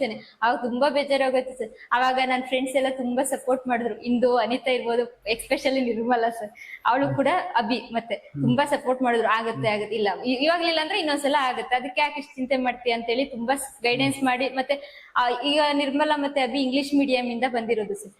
ನನ್ನ ಫ್ರೆಂಡ್ಸ್ ಬೇರೆ ಅವರು ಕನ್ನಡ ಮೀಡಿಯಂ ಇಂದ ಬಂದಿದ್ದು. ಅವರು ಗೈಡೆನ್ಸ್ ಸ್ಫೂರ್ತಿ ತುಂಬ್ತಿದ್ರು. ಇವರು ಇಂಗ್ಲಿಷ್ ಅಲ್ಲಿ ಈಗ ಹಿಂಗ್ ಓದ್ಬೇಕು, ಹಿಂಗ್ ಮಾಡ್ಬೇಕು, ಹಿಂಗಾದ್ರೆ ಈ ರೂಟ್ ಹೋದ್ರೆ ಸರಿ ಆಗುತ್ತೆ ಅಂತೇಳಿ ತುಂಬಾ ಗೈಡೆನ್ಸ್ ಕೊಟ್ಟಿದ್ದಾರೆ sir. Nice to know. Okay, so ಈಗ ನೆಕ್ಸ್ಟ್ ಫೇಸ್ ಆಫ್ ಇದು, ನೀವು ಇವಾಗ ನಿಮ್ಮ ಜಾಬ್ ಆಗಿದೆ, ಇವಾಗ ನೆಕ್ಸ್ಟ್ ಮಂತ್ ಮದುವೆ ಇದೆ. Congratulations for that. Thank you sir. Manju ಅವರೇ, you are very lucky. Trust me, ನಾವು ನೋಡಿದೀವಿ ಓಕೆ. ಸೊ ಈ ಎಲ್ಲ ಲೈಕ್ ಇವಾಗ ಪ್ರೋಸೆಸ್ ಸ್ಟಾರ್ಟ್ ಆಗಿದೆ, ನೆಕ್ಸ್ಟ್ ಸ್ಟೆಪ್ ಆಫ್ ಲೈಫ್ ಅಲ್ಲಿ ಹೋಗ್ತಾ ಇದ್ದೀರಾ. ಓಕೆ, ನಿಮ್ಮ ಜಾಬ್ ಥ್ರೂ ಈ ಸೊಸೈಟಿಗೆ how do you think you want to give back something? ಏನಾದ್ರು ನನ್ಗೊಂದು ಜಾಬ್ ಬಂತೀರ, ನಿಮಗೊಂದು ಜಾಬ್ ಬಂದಿದೆ, ಈಗ ನೀವು ಈ ಸೊಸೈಟಿಗೆ ಹೇಗೆ ಕಾಂಟ್ರಿಬ್ಯೂಟ್ ಮಾಡ್ಬೇಕಂತ ಅನ್ಕೊಂಡಿದ್ದೀರಾ ಅಥವಾ ಏನ್ ಮಾಡ್ಬೇಕು? ನಿಮ್ದು ಏನಾದ್ರು ಪ್ಲಾನ್ಸ್ ಇದೆ ಅದ್ರ ಬಗ್ಗೆ? ಸರ್ ಫಸ್ಟ್ ಥಿಂಗ್ ನನ್ ಪೋಸ್ಟಿಂಗ್ ನೇಮೇ ಕಸ್ಟಮರ್ ಸರ್ವಿಸ್ ಅಸೋಸಿಯೇಟಿವ್ ಅಂತ. ಸೊ ಕಸ್ಟಮರ್ ನ ಸರ್ವಿಸ್ ಮಾಡ್ಬೇಕು, ಪಬ್ಲಿಕ್ ಸರ್ವಿಸ್ ಮಾಡ್ಬೇಕು ಸರ್. ಇವಾಗ ಓದೋ ಟೈಮಲ್ಲಿ ಅಥವಾ ಬೇರೆ ಕೆಲ್ಸಕ್ಕೆ ಹೋಗೋಕ್ಕಿಂತ ಮುಂಚೆ ನಾವ್ ಅನ್ಕೋತೀವಿ ಮನ್ಸಲ್ಲಿ, ಈಗ ಅವ್ರಿಗೆ ಸ್ವಲ್ಪ ಅಷ್ಟು ಕಷ್ಟ ಇದಾರೆ, ನನ್ ಕಡೆಯಿಂದ ಏನಾದ್ರು ಹೆಲ್ಪ್ ಮಾಡ್ಬೋದಲ್ಲ, ಹಂಗೆ ಹೆಂಗೆ ಅಂತ ಅನ್ಕೋತೀವಿ. ಬಟ್ ನಮ್ಮ ಹತ್ರ ಏನು ಒಂದು ಪೊಸಿಷನ್ ಇರೋದಿಲ್ಲ. ಇವಾಗ ಒಂದು ಪೊಸಿಷನ್ ಇದ್ದಾಗ ಫಸ್ಟ್ ಫ್ಯಾಮಿಲಿನ ಬಿಲ್ಡ್ ಮಾಡ್ಕೊಬೇಕು ಸರ್. ಫ್ಯಾಮಿಲಿ ಸ್ಟ್ರಾಂಗ್ ಆದಾಗ ಪಬ್ಲಿಕ್ ಗೆ ತುಂಬಾ ಹೆಲ್ಪ್ ಮಾಡಬಹುದು ಸರ್. ಖಂಡಿತ. ನೋಡಿ, ಈ ಪಾಯಿಂಟ್ ತುಂಬಾ ತುಂಬಾ ಇಂಪಾರ್ಟೆಂಟ್. ನಾನು ಕ್ಲಾಸಲ್ಲಿ ಹಲವಾರು ಸತ ಹೇಳ್ತೀನಿ. ನಾನು ಒಂದು ಸಿಂಪಲ್ ಎಕ್ಸಾಂಪಲ್ ಕೊಡ್ತೀನಿ ನಿಮಗೆ. ಓಕೆ, ನೀವು ಒಂದು ಟ್ರಾಫಿಕ್ ಸಿಗ್ನಲ್ ಇದ್ದೀರಾ ಅಂತ ಅನ್ಕೊಳ್ಳಿ, ಇಮ್ಯಾಜಿನ್ ಮಾಡಿ. ಅಲ್ಲಿ ಯಾರಾದ್ರೂ ಬಂದು ನಿಮಗೆ ದುಡ್ಡು ಬೇಡಿದ್ರೆ ಅವರಿಗೆ ದುಡ್ಡು ಕೊಡ್ಬೇಕಂದ್ರೆ ನಿಮ್ಮ ಹತ್ರ ಏನಿರ್ಬೇಕು? ದುಡ್ಡಿರ್ಬೇಕು. ನಿಮ್ಮ ಹತ್ರ ಮೊದಲು ದುಡ್ಡು ಇರ್ಬೇಕು. ನೀವು ಯಾರಿಗಾದ್ರೂ ಪ್ರೀತಿಯನ್ನ ಹಂಚಬೇಕು ಅಂದ್ರೆ ಫಸ್ಟ್ ನೀವೇನ್ ಮಾಡ್ಬೇಕು? ನಿಮ್ಮನ್ನ ನೀವು ಪ್ರೀತಿಸ್ಕೋಬೇಕು. ಸೊ ಅದೇ ರೀತಿ ಈ ಫ್ಯಾಮಿಲಿ ಅನ್ನೋದನ್ನ ನೀವು ಒಂದ್ಸತಿ ಸ್ಟೇಬಲ್ ಮಾಡಾದ್ಮೇಲೆ ಏನಾಗತ್ತೆ, ಆ ಟೈಮ್ ಇವಾಗ ನೋಡಿ, ಹಾಗಂತೇಳಿ ನೀವು ಏನಪ್ಪಾ ನಾನು ಪೂರ್ತಿ ನನ್ನ ಫ್ಯಾಮಿಲಿನ ಸ್ಟೇಬಲ್ ಮಾಡಿ ಮನೆ ಮೇಲೆ ಮನೆ ಕಟ್ಟಾದ್ಮೇಲೆ ಅದನ್ನ ಸ್ಟೇಬಲ್ ಅಂತಲ್ಲ. ಒಂದ್ ಸೆನ್ಸ್ ಆಫ್ ಸ್ಟೆಬಿಲಿಟಿ. ನನಗೆ ಆದಾಯ ಬರುತ್ತೆ, ನನಗೆ 3 ಹೊತ್ತು ಊಟಕ್ಕೆ ಏನು ದೋಖ ಇಲ್ಲ, ನಾನು ಆರಾಮಾಗಿರ್ತೀನಿ ಅಂದಾಗ ಒಂದು ಹೆಜ್ಜೆ. ಓಕೆ, ಐ ಸಜೆಸ್ಟ್ ಅಟ್ಲೀಸ್ಟ್ ನಿಮ್ಮ ಸ್ಯಾಲರಿನ ಅಥವಾ ನಿಮ್ಮೇನ್ ದುಡಿಮೆ ಇರುತ್ತೆ ಅದ್ರದ್ದು 5% ನಿಮ್ ಸೋಲಿಗೆ ಕೊಡ್ಬೇಕು. ಸೋಲ್ ಅಂದ್ರೆ ನೀವು ನಾವು ಎಕ್ಸಿಸ್ಟೆನ್ಸ್ ಅಲ್ಲಿ ಇದೀವಿ, ನಮ್ದೊಂದು ಆತ್ಮ ಅಂತ ಇದೆ. ಆ ಆತ್ಮಕ್ಕೆ ನೀವು ನಿಮ್ ಮೈ ಶ್ರಮ ಪಟ್ಟಿ ದುಡಿತಾ ಇರೋ ದುಡ್ಡನ್ನ ಆ 5% ಸೋಲಿಗೆ ಕೊಡ್ಬೇಕು. ಹೆಂಗೆ? Giving it to the society. I know Maheshwari, ನೀವ್ ಎಷ್ಟು ಕಷ್ಟಪಟ್ಟು ಬಂದಿದ್ದೀರಾ ಅದನ್ನ ನೋಡಿದ್ರೆ ಅರ್ಥ ಆಗುತ್ತೆ. ಯಾವಾಗ ನಿಮ್ಮ ಹತ್ರ ಆ ಜನ ಬರ್ತಾರೆ, ಹೌ ಅಂಡ್ ನೀವು ಯಾವ ತರ ರಿಯಾಕ್ಟ್ ಮಾಡ್ತೀರಾ, ಯಾವ ತರ ಇದ್ ಮಾಡ್ತೀರಾ, I can already imagine you are going to be amazing. Okay, so ನಿಮ್ ಎಂಪ್ಲಾಯರ್ಸ್ ಕೂಡ are lucky to have you actually. So this is what I wanted to know about your journey. ನೀವು ಏನಾದ್ರು ಈಗ ಪ್ರಿಪರೇಷನ್ ನಡೆಸಿರೋ ವಿದ್ಯಾರ್ಥಿಗಳಿಗೆ ಅಥವಾ ಪ್ರಾರಂಭಿಸ್ತಿರೋ ಅಂತ ವಿದ್ಯಾರ್ಥಿಗಳಿಗೆ, especially ನಮ್ಮ ಕರ್ನಾಟಕ ರಾಜ್ಯದ ಕನ್ನಡ ಮೀಡಿಯಂ ವಿದ್ಯಾರ್ಥಿಗಳಿಗೆ ಏನಾದ್ರು ಹೇಳ್ಬೇಕಂತ ಬಯಸ್ತೀರಾ? ಎಲ್ರಿಗೂ ನಮಸ್ಕಾರ. ಫಸ್ಟ್ ಥಿಂಗ್ ಹೇಳ್ಬೇಕಂದ್ರೆ, ಇವಾಗ ಬ್ಯಾಂಕಿಗೆ ಹೋದ್ರೆ ಆಲ್ಮೋಸ್ಟ್ ಇರೋದು ಬೇರೆ ಸ್ಟೇಟ್ ಅವ್ರ ಹೊರತು ನಮ್ ಸ್ಟೇಟ್ ಅವ್ರ ಕಾಣೋದು ತುಂಬಾ ಕಡಿಮೆ. ಯಾಕಂದ್ರೆ ನಮ್ ಸ್ಟೇಟ್ ಅವ್ರ ಪ್ರಿಪರೇಷನ್ ಮಾಡೋದಿಲ್ವಲ್ಲ. ಸೊ ನೀವಾಗ ಮನಸ್ಸು ಕೊಟ್ಟು ಇಲ್ಲ ನಮ್ಮ ಬರ್ಬೇಕು ಮನ್ಸಲ್ಲಿ ನಾನು ಬ್ಯಾಂಕಿಂಗ್ ಹೋಗ್ಬೇಕು ಅಂತ, ಅದಾದ್ಮೇಲೆ ಕನ್ನಡ ಮೀಡಿಯಮು ಇಂಗ್ಲಿಷ್ ಮೀಡಿಯಂ ಅದ್ ಬಿಟ್ಟಾಕಿ ಪ್ರಿಪೇರ್ ಆಗ್ತೀನಿ, ಇಲ್ಲ ಕೂತ್ಕೊಂಡು ಓದ್ತೀನಿ, ಟೈಮ್ ಕೊಡ್ತೀನಿ ಅಂತ ಹೇಳಿ. ಈಗ ಇವಾಗ ಗ್ರಾಜುಯೇಷನ್ ಮುಗಿದಿದೆ ಅಂತಂದ್ರೇನೆ ವಿತಿನ್ ನೆಕ್ಸ್ಟ್ ಡೇಗೆನೆ ಸ್ಟಾರ್ಟ್ ಮಾಡಿ ಇಲ್ಲಿಗೆ ಇನ್ಸ್ಟಿಟ್ಯೂಟ್ಗೆ ಬನ್ನಿ. ತುಂಬಾ ಚೆನ್ನಾಗಿ ಹೇಳ್ಕೊಡ್ತಾರೆ, ಅದ್ರಲ್ಲಿ 2 ಮಾತಿಲ್ಲ. ಬಟ್ ಆದ್ರೆ ನೀವು ಕೂತ್ಕೊಂಡು ಓದ್ಬೇಕಷ್ಟೇ. ಇಲ್ಲಿ ಬಂದ ತಕ್ಷಣ ಕೆಲಸ ಸಿಗುತ್ತೆ ಅಂತಲ್ಲ, ಇಲ್ಲಿ ಬಂದ ತಕ್ಷಣ ಫಸ್ಟ್ ಥಿಂಗ್ ನಿಮ್ ಮನ್ಸಲ್ಲಿ ಇಟ್ಕೊಂಡ್ ಬಂದು ಓದ್ಬೇಕು. ನಿಮಗ್ ನೀವು ಟೈಮ್ ಕೊಟ್ಕೊಂಡು ಓದಿಗೆ ಬೆಲೆ ಕೊಟ್ಟು ಓದಿದ್ರೆ ಮಾತ್ರ ಕೆಲಸ ಸಿಗುವಂತದ್ದು. ಸೊ ಇಲ್ಲಿ ಸರ್ ತುಂಬಾ ಚೆನ್ನಾಗಿ ಗೈಡೆನ್ಸ್ ಮಾಡ್ತಾರೆ, ಇಲ್ಲಿರೋರು ಎಲ್ಲಾರು ಕೂಡ ಅವ್ರ ಗೈಡೆನ್ಸ್ ನ ಫಾಲೋ ಮಾಡ್ಕೊಂಡು ನಿಮ್ಮ ಹಾದಿಲಿ ನಡ್ಕೊಂಡು ಹೋದ್ರೆ ಕೆಲಸ ಆಗೇ ಆಗುತ್ತೆ. ಫಸ್ಟ್ ಥಿಂಗ್ ಕೆಲಸ ಬೇಕು, ನನ್ ಕೆಲಸ ತಗೋಬೇಕು ಅಂತ ನಿಮ್ಮ ಮನ್ಸಲ್ಲಿ ಬರ್ಬೇಕು, ಅವಾಗ ಏನೇ ಇದ್ರು ಆಗುತ್ತೆ ಸರ್. ಮನಸ್ಸಿದ್ದಲ್ಲಿ ಮಾರ್ಗ ಅಂತ ನಮ್ಮ ಇವತ್ತು ಮಹೇಶ್ವರಿ ಅವರು ನಮಗೆ ತಿಳಿಸ್ಕೊಟ್ಟಿದ್ದಾರೆ. ಹಾಗೂ ಅವರ ಜಿದ್ದು ಮತ್ತೆ ಅವರ ಮಂಜು ಅವರ ಸಪೋರ್ಟು ಮತ್ತೆ ಅವರ ತಂದೆ ತಾಯಿಯ ನಂಬಿಕೆಯನ್ನು ಕಾಪಾಡಿಕೊಂಡು ಬೆಂಗಳೂರಲ್ಲಿ ಬಂದು ಅವ್ರದೇ ಆದಂತ ಒಂದು ಐಡೆಂಟಿಟಿನ ಕ್ರಿಯೇಟ್ ಮಾಡಿ. ಇನ್ನೊಂದು ಮಾತು ಸರ್. ಎಸ್, ಹಾ ಹೇಳಿ. ಎಸ್ ಸರ್, ನಾನ್ ಅದೇ ಇಲ್ಲಿ ಬಂದ ಮದ್ವೆ ಕ್ಯಾನ್ಸಲ್ ಮಾಡಿ ಬಂದೆ ಅಂತ ಹೇಳಿದ್ನಲ್ಲ, ಸೊ ಅವಾಗ ಇವಾಗ 2 ವರ್ಷದಿಂದ ಬರಿತಾ ಇದ್ದೇನೆ. ಪ್ರಿಲಿಮ್ಸ್ ಅಷ್ಟು ಆಗ್ತಿದೆ, ಬರ್ದವೆಲ್ಲ ಪ್ರಿಲಿಮ್ಸ್ ಆಗ್ತಿದೆ ಸೆಕೆಂಡ್ ಅಟೆಂಪ್ಟ್ ಅಲ್ಲಿ. ಫಸ್ಟ್ ಅಟೆಂಪ್ಟ್ ಹೌದು, ನಾವು ಕೇಳೋದೇ ಮಾಡ್ತದೆ, ಎಷ್ಟು ಎಕ್ಸಾಮ್ಸ್ ಕ್ಲಿಯರ್ ಮಾಡಿದೀರಾ ನೀವು? ಸರ್ ಫಸ್ಟ್ ಅಟೆಂಪ್ಟ್ ಅಲ್ಲಿ RRB ಕ್ಲರ್ಕ್, SBI ಕ್ಲರ್ಕ್ ಆಯ್ತು. ಫಸ್ಟ್ ಅಟೆಂಪ್ಟ್ ಅಂದ್ರೆ ಯಾವ ವರ್ಷ? 2023 ಅಲ್ಲಿ IBPS clerk, RRB clerk, SBI clerk. IBPS clerk PO, RRB PO ಆಗ್ಲಿಲ್ಲ. ಮತ್ ಸೆಕೆಂಡ್ ಅಟೆಂಪ್ಟ್ ಅಲ್ಲಿ ಬರ್ದಿದ್ದು IBPS PO ನಾನು ಬರೀಲಿಲ್ಲ, IBPS PO, SBI PO ಬರೀಲಿಲ್ಲ. ಅದು ಬಿಟ್ರೆ ಇನ್ ಮಿಕ್ಕದೆಲ್ಲ ಅಷ್ಟು ಪ್ರಿಲಿಮ್ಸ್ ಆಗಿತ್ತು ಸರ್. ಅಷ್ಟು ಅಂದ್ರೆ ಯಾವ್ದು? RRB PO, RRB clerk, IBPS clerk, SBI clerk ಅದಾಗ್ಲಿಲ್ಲ. ಇವ್ 3 ಆಗಿತ್ತು ಸರ್. ಈ 3? ಹೌದು. ಮತ್ತೆ ಇವಾಗ ಕರ್ನಾಟಕ ಬ್ಯಾಂಕ್ ಇದ್ರದ್ದು ಎಕ್ಸಾಮ್ ಬಂದು ನವೆಂಬರ್ ಅಲ್ಲಿ ಕಾಲ್ ಆಗಿದ್ದು ಸರ್. ನವೆಂಬರ್ ಅಲ್ಲಿ ಕಾಲ್ ಆಗಿತ್ತು, ಡಿಸೆಂಬರ್ ಅಲ್ಲಿ ಎಕ್ಸಾಮ್ ನಡೀತು, ಜಾನ್ 1 ಗೆ ರಿಟರ್ನ್ ರಿಸಲ್ಟ್ ಬಂತು ಸರ್. ಅದ್ರಲ್ಲಿ ನಾನು ಕ್ಲಿಯರ್ ಆಗಿತ್ತು, ಬಟ್ ಇಂಟರ್ವ್ಯೂ ಇತ್ತು. ಬಟ್ ಆ ಟೈಮ್ ಅಲ್ಲಿ ಈ 3 ಮೇನ್ಸ್ ಹೋಗಿತ್ತು sir. RRB PO clerk, IBPS clerk mains fail ಆಗಿತ್ತು. ಈಗ ಮದ್ವೆ ಡೇಟ್ ಫಿಕ್ಸ್ ಆಗಿತ್ತು ಆ ಟೈಮ್ ಅಲ್ಲಿ. ನನ್ಗೆ ಕನ್ಸಿದ್ದು ಮದ್ವೆಗೂ ಮುಂಚೆ ಕೆಲಸ ತಗೋಬೇಕಂತ ಹಂಗ ಅನ್ಕೊಂಡೆ ನಾನು ಇಲ್ಲಿ ಲಾಲ್ಗೂ ಕೂಡ ಬಂದಿದ್ದು ಸರ್. ಅದ್ ಮದ್ವೆ ಆಗ್ತಿರೋ ಖುಷಿ ಇದೆ, ಆದ್ರೆ ನನ್ ಪರ್ಸನಲ್ ಇರುತ್ತಲ್ವಾ ಸರ್, ನನ್ ಕನಸೇ ನೆರವೇರದೆ ಮದ್ವೆ ಆಗ್ತಿದ್ದೀನಲ್ಲ ಅಂತ ತುಂಬಾನೇ ಗಿಲ್ಟ್ ಫೀಲ್ ಕಾಡ್ತಿತ್ತು ಸರ್.